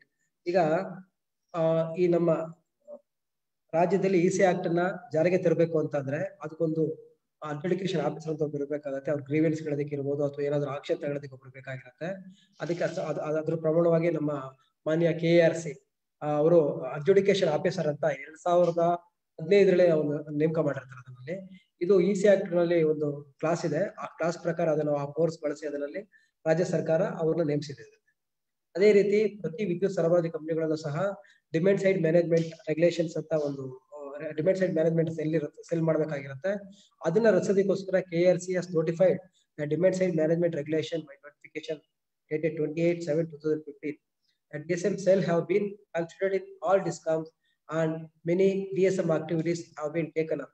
ಅಂದ್ರೆ ಪ್ರತಿ ವಿದ್ಯುತ್ ಸರಬರಾಜು ನಮ್ಮಲ್ಲಿ ಕರ್ನಾಟಕ ರಾಜ್ಯದಲ್ಲಿ ಒಟ್ಟು 5 ವಿದ್ಯುತ್ ಸರಬರಾಜು ಕಂಪನಿಗಳಿವೆ. ನಿಮ್ಗೆಲ್ಲ ಗೊತ್ತಿರಬಹುದು ಮಂಗಳೂರು ವಿದ್ಯುತ್ ಸರಬರಾಜು ಕಂಪನಿ, ಚಾಮುಂಡೇಶ್ವರಿ ವಿದ್ಯುತ್ ಸರಬರಾಜು ಕಂಪನಿ, ಬೆಂಗಳೂರು ವಿದ್ಯುತ್ ಸರಬರಾಜು ಕಂಪನಿ, ಹುಬ್ಬಳ್ಳಿ ವಿದ್ಯುತ್ ಸರಬರಾಜು ಕಂಪನಿ ಹಾಗೂ ಗುಲ್ಬರ್ಗಾ ವಿದ್ಯುತ್ ಸರಬರಾಜು ಕಂಪನಿಗಳು ಅಂತ. ಈ ಪ್ರತಿ ಕಂಪನಿಗಳಲ್ಲೂ ಸಹ ಒಂದೊಂದು DSM ಸೆಲ್ ಇರುತ್ತೆ. ಆ DSM ಸೆಲ್ ಅವ್ರು ಏನ್ ಮಾಡ್ಬೇಕಂದ್ರೆ ಎನರ್ಜಿ ಕನ್ಸಂಪ್ಷನ್ ನ ಅಥವಾ ಎನರ್ಜಿ ಎಫಿಷಿಯನ್ಸಿ ಆಕ್ಟಿವಿಟೀಸ್ ನ ಇಂಪ್ಲಿಮೆಂಟ್ ಮಾಡೋದಕ್ಕೋಸ್ಕರ ಅವರು ಪ್ರೋಗ್ರಾಮ್ ನ ರೂಪಿಸಬೇಕಾಗಿರುತ್ತೆ, ಕಾರ್ಯಕ್ರಮಗಳು ರೂಪಿಸಬೇಕಾಗಿರುತ್ತೆ. ಹಾಗೆ ಇನ್ನು ಕೆಲವು ಉತ್ತೇಜಕ ಕ್ರಮಗಳನ್ನ the government of Karnataka has issued as per the KERC tariff for 2019 to promote the use of energy efficient LED and induction street light by local bodies. A concession tariff of ₹5.30 unit is fixed instead of ₹6.30 per unit. That is a rebate of ₹1.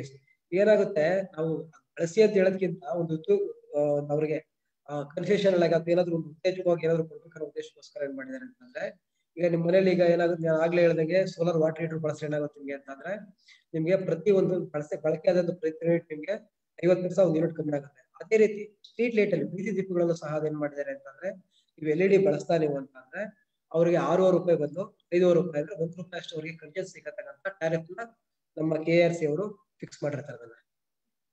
ಅದೇ ರೀತಿ distribution of energy efficient LED bulbs, LED tubes to the consumer at the subsidized rates through BSNL under ಹೊಸಬಳಕೆ ಯೋಜನಾ. ರಾಜ್ಯ ಸರ್ಕಾರ ಹೊಸಬಳಕೆ ಯೋಜನೆ ಅಂತ ಒಂದು ಪ್ರಾರಂಭ ಮಾಡಿ ವಿದ್ಯುತ್ ಸರಬರಾಜು ಕಂಪನಿಗಳ ಮುಖಾಂತರ LED ಬಲ್ಬ್ಸ್ ಮತ್ತೆ LED ಟ್ಯೂಬ್ ಅದೇ ರೀತಿ ಪವನ ಯೋಜನಾ ಅಡಿಯಲ್ಲಿ ಎನರ್ಜಿ ಎಫಿಷಿಯಂಟ್ ಸೀಲಿಂಗ್ ಫ್ಯಾನ್ಗಳನ್ನ ಸಹ ಡಿಸ್ಟ್ರಿಬ್ಯೂಟ್ ಮಾಡಿದೆ. ಇದೆಲ್ಲವೂ ಸಹ ಸರ್ಕಾರದ ಒಂದು ವಿದ್ಯುತ್ ಸಂರಕ್ಷಣಾ ಒಂದು ಕ್ರಮಗಳು ಅಂತ ನಿಮ್ಗೆ ಹೇಳ್ತಾ ಇದ್ದೀನಿ. Next energy efficient gadgets like LED bulbs, tube lights and BE star rated fans were distributed to the consumers in the state at the subsidized rate through ESNL under ಹೊಸಬಳಕೆ Yojana under Pavana Yojana respectively. ಈಗ ಪ್ರತಿ ಯೋಜನೆಯಲ್ಲಿ ಎಷ್ಟು distribute ಮಾಡಿದೀವಿ ಅಂತ ನಿಮ್ಗೆ ಒಂದು ಇದ್ರ ಬಗ್ಗೆ ಹೇಳ್ತೀನಿ. ಈಗ ನಮ್ಮ ಕೊಲಿಗಾದ ಅಪ್ಪಣ್ಣವರು ಕಂಟಿನ್ಯೂ ಮಾಡ್ತಾರೆ.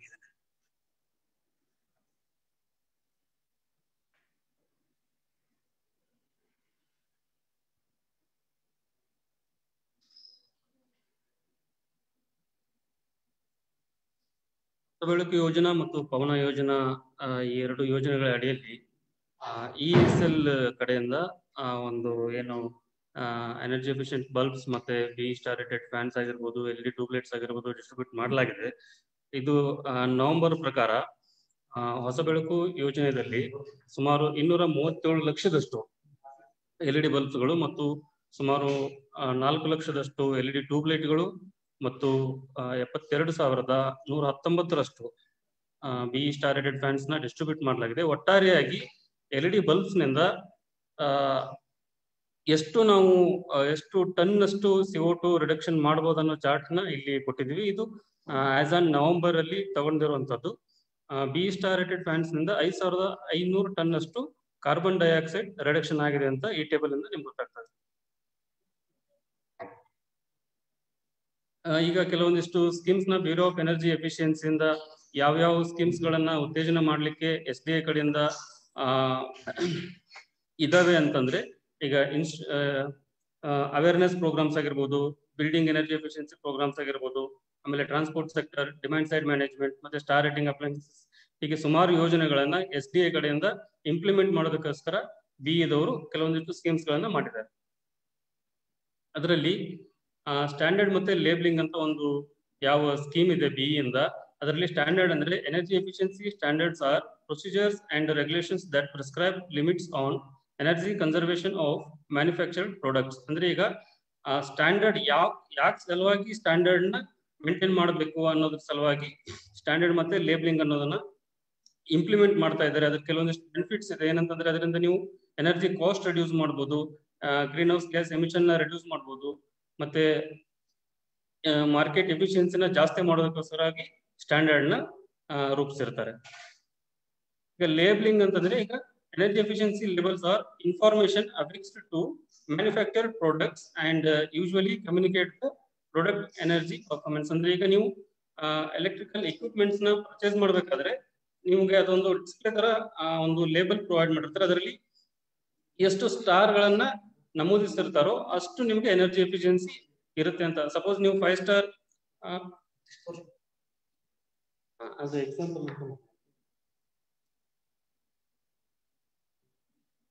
ಸಪೋಸ್ ಈಗ ನೀವು ಪರ್ಚೇಸ್ ಮಾಡತಕ್ಕಂತ ಟಿವಿ ಆಗಿರ್ಬೋದು, AC ಆಗಿರ್ಬೋದು, ಫ್ರಿಜ್, ಫ್ಯಾನ್ಸ್ ಮತ್ತೆ ಪಂಪ್ ಸೆಟ್ಸ್, ಬಲ್ಬ್ಸ್ ಮೇಲೆ ಈ ರೀತಿಯಾಗಿ ಬಿ ಸ್ಟಾರ್ ರೇಟೆಡ್ ಒಂದು ಲೇಬಲ್ ಇರುತ್ತೆ. ಸೊ ಇದರಲ್ಲಿ ನೀವು ಹೆಚ್ಚು ಸ್ಟಾರ್ ಅಂದ್ರೆ ಇಲ್ಲಿರೋದು 5 ಸ್ಟಾರ್ಸ್, ಅದರಲ್ಲಿ ಹೆಚ್ಚು ಸ್ಟಾರ್ ಇರುವಂತದ್ದು ಅತಿ ಹೆಚ್ಚು ಇಂಧನ ದಕ್ಷತೆಯ ಇಕ್ವಿಪ್ಮೆಂಟ್ ಆಗಿರುತ್ತೆ ಅಂತ ನೀವು ಅನ್ಕೋಬೇಕು. ಸೊ ಇದರಲ್ಲಿ ಈಗ ನಾವು ಬಳಕೆ ಮಾಡ್ತಾ ಇರ್ತಂತ ಎಲೆಕ್ಟ್ರಿಕಲ್ ಇಕ್ವಿಪ್ಮೆಂಟ್ಸ್ ಏನಿದೆ ಅದರಲ್ಲಿ ಕೆಲವೊಂದಿಷ್ಟು ಕಡ್ಡಾಯವಾಗಿ ಬಿ ಸ್ಟಾರ್ ರೇಟೆಡ್ ಅಪ್ಲಯನ್ಸಸ್ ಅಂತ ಹೇಳಿದ್ರೆ, ಇನ್ನು ಕೆಲವೊಂದಿಷ್ಟು ವಾಲಂಟರಿಯಲ್ಲಿದೆ. ಸೊ ಈಗ ರೆಫ್ರಿಜರೇಟರ್ ಆಗಿರ್ಬೋದು, tubular TFL tubular fluorescent lamps, room air conditioners, distribution transformers, room air conditioners ಅಂದ್ರೆ ಕೆಸೆಟ್ ಫ್ಲೋರ್ ಸ್ಟ್ಯಾಂಡಿಂಗ್ ಅಲ್ಲಿ, direct cool refrigerator, colour TV, electric geyser, variable capacity inverter air conditioner ಮತ್ತೆ LED ಲ್ಯಾಂಪ್ಸ್ ಇವೆಲ್ಲವೂ ಕಡ್ಡಾಯವಾಗಿ be star rated ಇರುವಂತದ್ದು, mandatory. In ವಾಲಂಟರಿಯಲ್ಲಿ ಬಂದ್ಬಿಟ್ಟು induction motors, pump sets, ceiling fans, LPG stoves, washing machine, computers, ballast electronic magnetic, office equipments like printer, copier, scanner, MFDs, ಮತ್ತೆ diesel engine driven monoset pumps, solid state inverter, DC sets, chillers, microwave ovens, solar water heater, light commercial air conditioner ಮತ್ತೆ deep freezers ಇವೆಲ್ಲ ವಾಲಂಟರಿಯಲ್ಲಿ B star rating ಇರುವಂತದ್ದು. ಈಗ ಒಂದು comparison ಹೇಳ್ತೀನಿ. ಏನಂತಂದ್ರೆ air conditioner ಅಲ್ಲಿ ನೀವು ಬಿ 5 ಸ್ಟಾರ್ ರೇಟೆಡ್ ಅಥವಾ ಬಿ ಸ್ಟಾರ್ ರೇಟೆಡ್ AC-ಗೂ ಮತ್ತೆ ಸ್ಟಾರ್ ರೇಟೆಡ್ ಅಲ್ಲದೆ ಇರುವಂತಹ AC-ಗೂ ಡಿಫರೆನ್ಸಸ್ ಏನಂತಂದ್ರೆ, ಎಷ್ಟು ಪವರ್ ಕನ್ಸ್ಯೂಮ್ ಮಾಡುತ್ತೆ, ಎಷ್ಟು ಕೂಲಿಂಗ್ ಕೆಪಾಸಿಟಿ ಇದೆ, ಎಷ್ಟು ಎನರ್ಜಿ ಎಫಿಷಿಯನ್ಸಿ ರೇಷಿಯೋ ಇದೆ ಅಂತಂದ್ರೆ, ಅದು comparatively B 5 star rated air conditioner compare ಮಾಡಿದ್ರೆ ನಿಮಗೆ ಲೆಸ್ ದನ್ 2 ಕಿಲೋವ್ಯಾಟ್ ನಷ್ಟು ಪವರ್ ಕನ್ಸ್ಯೂಮ್ ಮಾಡುತ್ತೆ. ಕೂಲಿಂಗ್ ಕೆಪಾಸಿಟಿ ಬಂದ್ಬಿಟ್ಟು 6.2 ಕಿಲೋವ್ಯಾಟ್ ಮತ್ತೆ ಎನರ್ಜಿ ಎಫಿಷಿಯನ್ಸಿ ರೇಷಿಯೋ ಬಂದ್ಬಿಟ್ಟು 3.5. That is more than conventional air conditioners. One more example, ಈ domestic or indoor type lighting system ಅಲ್ಲಿ ನಾವು ಯೂಸ್ ಮಾಡ್ತಾ ಇರೋದು ಇನ್ಕ್ಯಾಂಡೆಸೆಂಟ್ ಬಲ್ಬ್, CFL ಬಲ್ಬ್ಸ್ ನ ಯೂಶುವಲಿ ಯೂಸ್ ಮಾಡ್ತಾ ಇರ್ತೀವಿ. ಸೊ ಅದರದ್ದು ಲೈಫ್ ಸ್ಪ್ಯಾನ್ ಬಂದ್ಬಿಟ್ಟು ಇನ್ಕ್ಯಾಂಡೆಸೆಂಟ್ ಆಗ್ಲೇ ಹೇಳಿದಂಗೆ 1200 ಅವರ್ಸ್, CFL ಬಂದ್ಬಿಟ್ಟು 10,000 ಅವರ್ಸ್, ಬಟ್ LED ಬಂದ್ಬಿಟ್ಟು 50,000 ಅವರ್ಸ್ ನಷ್ಟು ಲೈಫ್ ಸ್ಪ್ಯಾನ್ ಇದೆ ಅದರದ್ದು. ಈಗ ಒಂದು ಎಕ್ಸಾಂಪಲ್ ಹೇಳ್ಬೇಕಂದ್ರೆ per 60 watt bulb CFL 18 watt bulb ಮತ್ತೆ 9 ವ್ಯಾಟ್ LED ಬಲ್ಬ್ಗೆ ಎಷ್ಟು ನಾವು ಇನ್ಕ್ಯಾಂಡೆಸೆಂಟ್ ಬಲ್ಬ್ಗೆ ಕಂಪೇರ್ ಮಾಡಿದ್ರೆ ಎಷ್ಟು ಎನರ್ಜಿ ಕಾಸ್ಟ್ ನ ನಾವು ಸೇವ್ ಮಾಡಬಹುದು ಅಂತಂದ್ರೆ, CFL ಯೂಸ್ ಮಾಡೋದಾದ್ರೆ 504 ರೂಪಾಯಿಯಷ್ಟು ನಾವು ಎನರ್ಜಿ ಕಾಸ್ಟ್ ನ ಸೇವ್ ಮಾಡಬಹುದು. ಆದ್ರೆ ಅದೇ LED ಬಲ್ಬ್ ಯೂಸ್ ಮಾಡೋದ್ರಿಂದ 612 rupees ನಷ್ಟು ಎನರ್ಜಿ ಕಾಸ್ಟ್ ಸೇವ್ ಮಾಡಬಹುದು. ಸೊ ಅದೇ ರೀತಿ ಸ್ಟ್ರೀಟ್ ಲೈಟ್ ಅಲ್ಲಿ ಬಂದ್ಬಿಟ್ರೆ ಸೋಡಿಯಂ ವೇಪರ್ ಲೈಫ್ ಸ್ಪ್ಯಾನ್ ಬಂದ್ಬಿಟ್ಟು 6000 ಅವರ್ಸ್, ಮತ್ತೆ ಅದೇ LED ಸ್ಟ್ರೀಟ್ ಲೈಟ್ ಯೂಸ್ ಮಾಡೋದಾದ್ರೆ ಅದ್ರ ಲೈಫ್ ಸ್ಪ್ಯಾನ್ ಬಂದ್ಬಿಟ್ಟು 50,000 ಅವರ್ಸ್. ಎನರ್ಜಿ ಕಾಸ್ಟ್ ಎಷ್ಟು ಸೇವ್ ಆಗುತ್ತೆ ಅಂತಂದ್ರೆ 12,600 rupees ನಷ್ಟು ಎನರ್ಜಿ ಕಾಸ್ಟ್ ಸೇವಿಂಗ್ ಆಗುತ್ತದೆ. ಅದೇ ರೀತಿ ಅಗ್ರಿಕಲ್ಚರಲ್ ಪಂಪ್ ಸೆಟ್ಸ್ ಯೂಸ್ ಮಾಡೋದಂದ್ರೆ BE 5 star rated pump sets ಮತ್ತೆ ಕನ್ವೆನ್ಷನಲ್ ಪಂಪ್ ಸೆಟ್ಸ್ ಏನ್ ಡಿಫರೆನ್ಸ್ ಅಂತಂದ್ರೆ, ಇಲ್ಲಿ ಪವರ್ ಕನ್ಸಂಪ್ಷನ್ ಬಂದ್ಬಿಟ್ಟು ತುಂಬಾ ಕಡಿಮೆ ಇರುತ್ತೆ ಕನ್ವೆನ್ಷನಲ್ ಪಂಪ್ ಸೆಟ್ ಕಂಪೇರ್ ಮಾಡೋದ್ರಿಂದ. ಸೊ ಇದರಿಂದ ನಾವು 25ರಿಂದ 30ರಷ್ಟು ಲೋ ಎಫಿಷಿಯನ್ಸಿ ಪಂಪ್ ಸೆಟ್ಸ್ ಗಿಂತ ಜಾಸ್ತಿ ನಾವು ಎನರ್ಜಿ ಕನ್ಸ್ಯೂಮ್ ಮಾಡಬಹುದು. ಅದೇ ರೀತಿ ಸೋಲಾರ್ ವಾಟರ್ ಹೀಟರ್ ಮತ್ತೆ ಎಲೆಕ್ಟ್ರಿಕಲ್ ವಾಟರ್ ಹೀಟರ್ ಡಿಫರೆನ್ಸಸ್ ಬಂದ್ಬಿಟ್ಟು ನಿಮಗೆ ಕೆಪಾಸಿಟಿ ವೈಸ್ ನಾವು ಎಕ್ಸಾಂಪಲ್ ಕೊಡೋದಾದ್ರೆ solar water heater capacity 200 litre ಮತ್ತೆ ನಾವು ಡೊಮೆಸ್ಟಿಕ್ ಅಲ್ಲಿ ಯೂಸ್ ಮಾಡತಕ್ಕಂತ ಒಂದು ಎಲೆಕ್ಟ್ರಿಕಲ್ ಗೀಸರ್ ಬಂದ್ಬಿಟ್ಟು 25 ಲೀಟರ್ ಆಗಿರುತ್ತೆ. ಈಗ ಇಯರ್ಲಿ ನಾವು 720 ಯೂನಿಟ್ಸ್ ನಷ್ಟು ಎಲೆಕ್ಟ್ರಿಕ್ ಗೀಸರ್ ಇಂದ ಯೂಸ್ ಆಗೋದಾದ್ರೆ ಅದೇ electric geyser annual energy usage ಬಂದ್ಬಿಟ್ಟು 4320. ಇದೊಂದು ಸ್ಮಾಲ್ ಕ್ಯಾಲ್ಕುಲೇಷನ್ ಇದೆ, ಯಾಕೆ ಎಷ್ಟು ನಾವು ಕಾರ್ಬನ್ ಡೈಆಕ್ಸೈಡ್ ನ ರೆಡ್ಯೂಸ್ ಮಾಡಬಹುದು ಅನ್ನೋದಕ್ಕೆ. ಎಲೆಕ್ಟ್ರಿಕಲ್ ಗೀಸರ್ ನಿಂದ ಎಷ್ಟು ಮಿಟಿಗೇಟ್ ಮಾಡಬಹುದು ಅಂದ್ರೆ 590 ಟನ್ ಅಷ್ಟು ಮಿಟಿಗೇಷನ್ ಮಾಡೋದಾದ್ರೆ, ಅದೇ ಸೋಲಾರ್ ವಾಟರ್ ಹೀಟರ್ ಇಂದ ನಿಮಗೆ 100% ಕಾರ್ಬನ್ ಮಿಟಿಗೇಷನ್ ಆಗುತ್ತೆ. ಅದೇ ರೀತಿ ನಾವು ರೆಗ್ಯುಲರ್ ಫ್ಯಾನ್ ಮತ್ತೆ BLDC ಫ್ಯಾನ್, ಇದು ಬ್ರಷ್ಲೆಸ್ DC ಫ್ಯಾನ್ ಬಂದ್ಬಿಟ್ಟು ಈಗ ರಿಮೋಟ್ ಕಂಟ್ರೋಲ್ ಎಲ್ಲ ಯೂಸ್ ಮಾಡಿ ನೀವು ಆಪರೇಟ್ ಮಾಡಬಹುದು. ಈಗ ಪ್ರೈಸ್ ಬಂದು ರೆಗ್ಯುಲರ್ ಫ್ಯಾನ್ ಗಿಂತ ಸ್ವಲ್ಪ ಜಾಸ್ತಿ ಆದ್ರೂ ಬಟ್ ನಿಮಗೆ ಅದು ಪೇ ಬ್ಯಾಕ್ ಪೀರಿಯಡ್ ನಿಮಗೆ ಅರೌಂಡ್ 4-5 ಮಂತ್ಸ್ ಅಲ್ಲಿ ನಿಮಗೆ ಅದು ರಿಟರ್ನ್ ಆಗಿಬಿಡುತ್ತೆ. ಅದರಿಂದ ನಾವು ಎಷ್ಟು ಒಂದು ಅಪ್ರಾಕ್ಸಿಮೇಟ್ 5 rupees ಪರ್ ಯೂನಿಟ್ ಅಂತ ಅನ್ಕೊಂಡ್ರೆ ನಿಮಗೆ per month yearly 1642 rupees regular fans ಇಂದ ಎಲೆಕ್ಟ್ರಿಸಿಟಿ ಕಾಸ್ಟ್ ಆಗ್ತಾ ಇದ್ರೆ, BLDC ಫ್ಯಾನ್ಸ್ ಯೂಸ್ ಮಾಡೋದ್ರಿಂದ ನಿಮಗೆ ಜಸ್ಟ್ 766 rupees ನಷ್ಟು ನಿಮಗೆ ಎನರ್ಜಿ ಕಾಸ್ಟ್ ಸೇವ್ ಆಗ್ತದೆ. ಈಗ ಇನ್ನೊಂದು BE ಸ್ಕೀಮ್ ಬಂದ್ಬಿಟ್ಟು ಇನ್ನು ಸ್ಟಾರ್ ಲೇಬಲಿಂಗ್ ಹೇಳ್ತಾ ಇದ್ದೆ. ಸೊ ಅದರಲ್ಲಿ ನೀವು ನಿಮ್ಮ ಮೊಬೈಲ್ ಆಪ್ಸ್ ಕೂಡ ಈ BE ಸ್ಟಾರ್ ಲೇಬಲ್ ಬಗ್ಗೆ ತಿಳ್ಕೊಬೇಕು ಅಂತಂದ್ರೆ, ನಿಮ್ಮ ಆಂಡ್ರಾಯ್ಡ್ ಫೋನ್ ಆಗಿರ್ಬೋದು, ಐಫೋನ್ಸ್ ಆಗಿರ್ಬೋದು, ಅದರಲ್ಲಿ ಜಸ್ಟ್ ನೀವು 5 ಸ್ಟಾರ್ ಅಂತ ಅಥವಾ ಸ್ಟಾರ್ ರೇಟಿಂಗ್ ಅಂತ ನೀವು ಸರ್ಚ್ ಕೊಟ್ರೆ ಪ್ಲೇ ಸ್ಟೋರ್ ಅಲ್ಲಿ, ಸೊ ನಿಮಗೆ ಅಪ್ಲಿಕೇಶನ್ ಸಿಗುತ್ತೆ BE ಅಪ್ಲಿಕೇಶನ್. ಅದರಲ್ಲಿ ನಿಮಗೆ ಸುಮಾರು ಇನ್ಫಾರ್ಮೇಶನ್ ಸಿಗುತ್ತೆ, ಏನೇನು ಎಷ್ಟು BE ಸ್ಟಾರ್ ರೇಟಿಂಗ್ ಇಕ್ವಿಪ್ಮೆಂಟ್ಸ್ ಇದಾವೆ ಅಥವಾ ಅದು ಎಷ್ಟು ಎಲೆಕ್ಟ್ರಿಸಿಟಿ ಕನ್ಸ್ಯೂಮ್ ಮಾಡುತ್ತೆ ಅನ್ನೋದ್ರಿಂದ ಹಿಡಿದು ಪ್ರತಿಯೊಂದು ನಿಮಗೆ ಇನ್ಫಾರ್ಮೇಶನ್ ಅದರಲ್ಲಿ ಅವೈಲೇಬಲ್ ಆಗಿರುತ್ತೆ. ಜಸ್ಟ್ ನೀವು ಏನ್ ಮಾಡ್ಬೇಕು, ಪ್ಲೇ ಸ್ಟೋರ್ ಇಂದ ಈ ಕೀವರ್ಡ್ ನ ಸರ್ಚ್ ಮಾಡಿ, ಸ್ಟಾರ್ ರೇಟಿಂಗ್ ಅಥವಾ 5 ಸ್ಟಾರ್ ಅಂತ ನಿಮಗೆ ಅಪ್ಲಿಕೇಶನ್ ಸಿಗುತ್ತೆ. ಈಗ ಎನರ್ಜಿ ಆಡಿಟ್ ಅಂದ್ರೆ ಈಗ ತುಂಬಾ ಡೊಮೆಸ್ಟಿಕಲಿ ಹೇಳ್ಬೇಕಂತಂದ್ರೆ ಪ್ರತಿಯೊಬ್ಬರು ಕೂಡ ನಾವು ಎಷ್ಟು ಎಲೆಕ್ಟ್ರಿಸಿಟಿನ ಯೂಸ್ ಮಾಡ್ತಾ ಇದೀವಿ ಅಂತ ನಾವೇ ಕ್ಯಾಲ್ಕುಲೇಟ್ ಮಾಡ್ಕೋಬಹುದು. ಅಥವಾ ಇಂಡಸ್ಟ್ರಿಯಲ್ ಆದ್ರೆ ಅಲ್ಲಿ ಆಡಿಟರ್ಸ್ ಎಲ್ಲ ಇರ್ತಾರೆ, ಅದನ್ನ ಕ್ಯಾಲ್ಕುಲೇಟ್ ಮಾಡ್ತಾರೆ ಎಷ್ಟು ನಾವು ಎನರ್ಜಿ ಕನ್ಸ್ಯೂಮ್ ಮಾಡ್ತಾ ಇದೀವಿ, ಅದನ್ನ ಹೇಗೆ ಸೇವ್ ಮಾಡ್ಬೋದು ಅಂತ. ಹಾಗೇನೆ ನಾವು ಮನೆಯಲ್ಲಿ ಕೂಡ ನಾವು ಎಲ್ಲಿ ನೆಸೆಸಿಟಿ ಇರಲ್ಲೋ ಅಲ್ಲಿ ಎಲೆಕ್ಟ್ರಿಸಿಟಿನ ಕಡಿಮೆ ಬಳಸೋದ್ರಿಂದ ನಾವು ಆಡಿಟ್ ಮಾಡಿದಾಗುತ್ತೆ. ನೆಕ್ಸ್ಟ್ ಎಲೆಕ್ಟ್ರಿಸಿಟಿ ಬಿಲ್ ನ ಕಡಿಮೆ ಮಾಡೋದಕ್ಕೆ ಏನೇನು ಪ್ರಿಕಾಷನ್ಸ್ ತಗೊಂತೀವಿ ಅದು ಎನರ್ಜಿ ಆಡಿಟ್ ಅಂತ ಹೇಳ್ಬೋದು ಇನ್ ಜನರಲ್ ಡೊಮೆಸ್ಟಿಕ್. ಈಗ ಒಂದು ಸಿಂಪಲ್ ಕ್ಯಾಲ್ಕುಲೇಷನ್ ಇದೆ ಎನರ್ಜಿ ಸೇವಿಂಗ್ ಕ್ಯಾಲ್ಕುಲೇಷನ್ ಅಂತಂದ್ರೆ, ಈಗ ಸಪೋಸ್ ಒಂದು ಮನೆಯಲ್ಲಿ 60 ವ್ಯಾಟ್ ಬಲ್ಬ್ನ 4 ಯೂಸ್ ಮಾಡ್ತಾ ಇರ್ತೀವಿ ಅಂತ ಅನ್ಕೊಳ್ಳಿ. ಸೊ ಅದನ್ನ 30 days ವರೆಗೆ ಯೂಸ್ ಮಾಡಿದ್ರೆ ಅಂದ್ರೆ ಪ್ರತಿದಿನ 8 ಗಂಟೆ ಯೂಸ್ ಮಾಡೋದಾದ್ರೆ ನಿಮಗೆ ಎಷ್ಟು ಎಲೆಕ್ಟ್ರಿಸಿಟಿ ಖರ್ಚಾಗುತ್ತೆ ಅಂದ್ರೆ 57 ಕಿಲೋವ್ಯಾಟ್ ನಷ್ಟು ಖರ್ಚಾಗುತ್ತೆ. Kilowatt unit. ಅದು ಸಪೋಸ್ 500 ಹೋಮ್ಸ್ ಇಂದ ಅಷ್ಟೇ ಅಮೌಂಟ್ ನ ಅಷ್ಟೇ ಕ್ವಾಂಟಿಟಿ ಬಲ್ಬ್ಸ್ ಮತ್ತೆ ಅಷ್ಟೇ ವ್ಯಾಟ್ ಅಂದ್ರೆ 60 watt bulbs 30 days work use ಮಾಡಿದ್ರೆ 28,800 ಕಿಲೋವ್ಯಾಟ್ ಎಲೆಕ್ಟ್ರಿಸಿಟಿ ಕನ್ಸ್ಯೂಮ್ ಆಗುತ್ತೆ. 2,500 ಹೋಮ್ಸ್ ಅಂದ್ರೆ ಎಕ್ಸಾಂಪಲ್ ಯಾಕೆ ಕೊಡ್ತಾ ಇದ್ದೀನಿ ಅಂತಂದ್ರೆ, ಸಪೋಸ್ 2,500 ಹೋಮ್ಸ್ ಇಂದ ನಾವು 1,44,000 ಎಲೆಕ್ಟ್ರಿಸಿಟಿ 44,000 ಕಿಲೋವ್ಯಾಟ್ ಎಲೆಕ್ಟ್ರಿಸಿಟಿ ಕನ್ಸ್ಯೂಮ್ ಮಾಡೋದಾದ್ರೆ ಆ ಎಲ್ಲಾ 2,500 ಹೋಮ್ಸ್ ಇಂದ ಎಲ್ಲ ಇನ್ಕ್ಯಾಂಡೆಸೆಂಟ್ ಬಲ್ಬ್ಸ್ ಅಂದ್ರೆ 60 ವ್ಯಾಟ್ ಬಲ್ಬ್ಸ್ ನ ರಿಪ್ಲೇಸ್ ಮಾಡಿಬಿಟ್ಟು LED ರಿಪ್ಲೇಸ್ ಮಾಡಿದ್ರೆ ಜಸ್ಟ್ ನಮಗೆ 21,600 ಕಿಲೋವ್ಯಾಟ್ ಖರ್ಚಾಗ್ತದೆ. ಸೊ ಅಂದ್ರೆ ನಾವು ಎಷ್ಟು ಉಳಿತಾಯ ಮಾಡಬಹುದು ಅಂದ್ರೆ 2,500 ಹೌಸಸ್ ಇಂದ 1,22,400 ಕಿಲೋವ್ಯಾಟ್ ನಷ್ಟು ಎನರ್ಜಿನ ನಾವು ಸೇವ್ ಮಾಡಬಹುದು. ಸೊ ಅದರಿಂದ ಕನ್ವೆನ್ಷನಲ್ ಬಲ್ಬ್ಸ್ ನ ರಿಪ್ಲೇಸ್ ಮಾಡಿ LED ಬಲ್ಬ್ಸ್ ನ ಯೂಸ್ ಮಾಡೋದ್ರಿಂದ ಜಾಸ್ತಿ ನಮಗೆ ಎಲೆಕ್ಟ್ರಿಸಿಟಿ ಕನ್ಸ್ಯೂಮ್ ಆಗ್ತದೆ. ಸೊ ಈಗ ನೀವು ಒಂದು ಇದರಲ್ಲಿ ಸ್ಮಾಲ್ ಚಾರ್ಟ್ ಇದೆ, ಇದನ್ನ ಯೂಸ್ ಮಾಡಿಕೊಂಡು ನೀವು ಎನರ್ಜಿ ಆಡಿಟ್ ಯಾವ ತರ ಮಾಡಬಹುದು.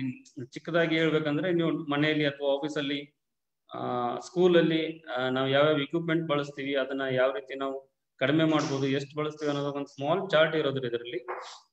ಇಲ್ಲಿ ಕೆಲವೊಂದಿಷ್ಟು ಅಪ್ಲಯನ್ಸಸ್ ಕೊಟ್ಟಿದೆ, LED ಬಲ್ಬ್ಸ್ ಇರ್ಬೋದು, CFL ಟ್ಯೂಬ್ ಲೈಟ್ಸ್, ಈ ಎಲ್ಲ ಎಲೆಕ್ಟ್ರಿಕಲ್ ಇಕ್ವಿಪ್ಮೆಂಟ್ಸ್ ಒಂದು ಅಪ್ರಾಕ್ಸಿಮೇಟ್ ಲೋಡ್ ಎಷ್ಟು ಕೆಪಾಸಿಟಿ ಇದೆ ಅದು ಡಿಸ್ಪ್ಲೇ ಆಗಿದೆ. ಸೊ ನೀವೇನ್ ಮಾಡ್ಬೇಕು ಅಂತಂದ್ರೆ ನಿಮ್ಮ ಸ್ಕೂಲಲ್ಲಿ ಆಗಿರ್ಬೋದು, ಮನೆಯಲ್ಲಿ ಆಗಿರ್ಬೋದು, ಅದು ಎಷ್ಟು ಅವರ್ ಯೂಸ್ ಆಗ್ತದೆ, ಪ್ರತಿದಿನ ಎಷ್ಟು ಅವರ್ ಯೂಸ್ ಆಗ್ತದೆ ಅನ್ನೋದ್ರ ಮೇಲೆ ಈ ಕ್ಯಾಲ್ಕುಲೇಷನ್ ನೀವು ಮಾಡ್ಕೋಬಹುದು. ಸೊ ಅದು ಕ್ಯಾಲ್ಕುಲೇಷನ್ ಫಾರ್ಮುಲಾ ಬಂದ್ಬಿಟ್ಟು units per month kilowatt hour ಅಲ್ಲಿ load into number of devices into hours of use per day into number of days in a month divided by 1,000. So ನೀವು ಮಾಡೋದಾದ್ರೆ ಎಷ್ಟು ಅಪ್ರಾಕ್ಸಿಮೇಟ್ ಯೂನಿಟ್ಸ್ ನಾವು ಖರ್ಚು ಮಾಡ್ತಾ ಇದ್ದೀವಿ, ಅಪ್ರಾಕ್ಸಿಮೇಟ್ ಟೋಟಲ್ ಮಂತ್ಲಿ ಕನ್ಸೂಮ್ಷನ್ ನೀವು ಮಾಡಿದ್ರೆ ನಿಮಗೆ ಅವಾಗ ಗೊತ್ತಾಗ್ತದೆ ನಾವು ಎಷ್ಟು ಕನ್ಸ್ಯೂಮ್ ಮಾಡ್ತಾ ಇದೀವಿ, ಅದನ್ನ ಯಾವ ರೀತಿ ರಿಡ್ಯೂಸ್ ಮಾಡ್ಬೋದು. ಸೊ ಅದನ್ನ ಯಾವ ಇಕ್ವಿಪ್ಮೆಂಟ್ಸ್ ಅಂದ್ರೆ BE 5 ಸ್ಟಾರ್ ರೇಟೆಡ್ ಇಂದ ಚೇಂಜಸ್ ಮಾಡಿದ್ರೆ ಎಷ್ಟು ನಾವು ಎನರ್ಜಿ ಸೇವ್ ಮಾಡೋದು ಅನ್ನೋದನ್ನ ಈ ಚಿಕ್ಕ ಟೇಬಲ್ ಇಂದ ನೀವು ಸಿಂಪಲ್ ಆಗಿ ಕ್ಯಾಲ್ಕುಲೇಟ್ ಮಾಡಬಹುದು. Thank you.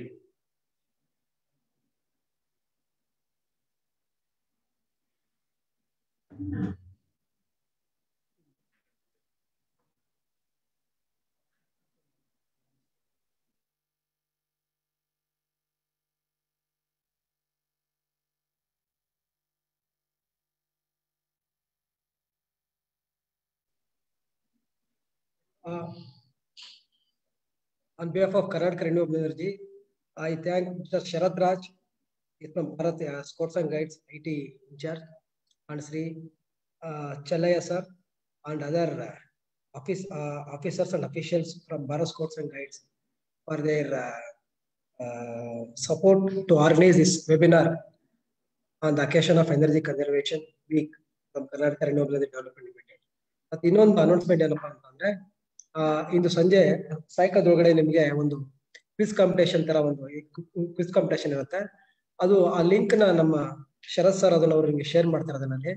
So anybody can participate and ಮಾಡಿ ಅದನ್ನ ಅವರು ನಿಮ್ಗೆ ಉತ್ತರ ನೀವು ಕಳ್ಸ್ಕೊಡ ಅಂತ ಅಂದ್ರೆ ನಾವು ಅವ್ರಿಗೆ ಸರ್ಟಿಫಿಕೇಟ್ ಮತ್ತೆ ಪ್ರೈಸ್ ಕೊಡೋದಕ್ಕೆ ನಮ್ಮಿಂದ ಆಕ್ಷನ್ ತಗೊಳ್ತೀವಿ. Thank you sir, thank you very much.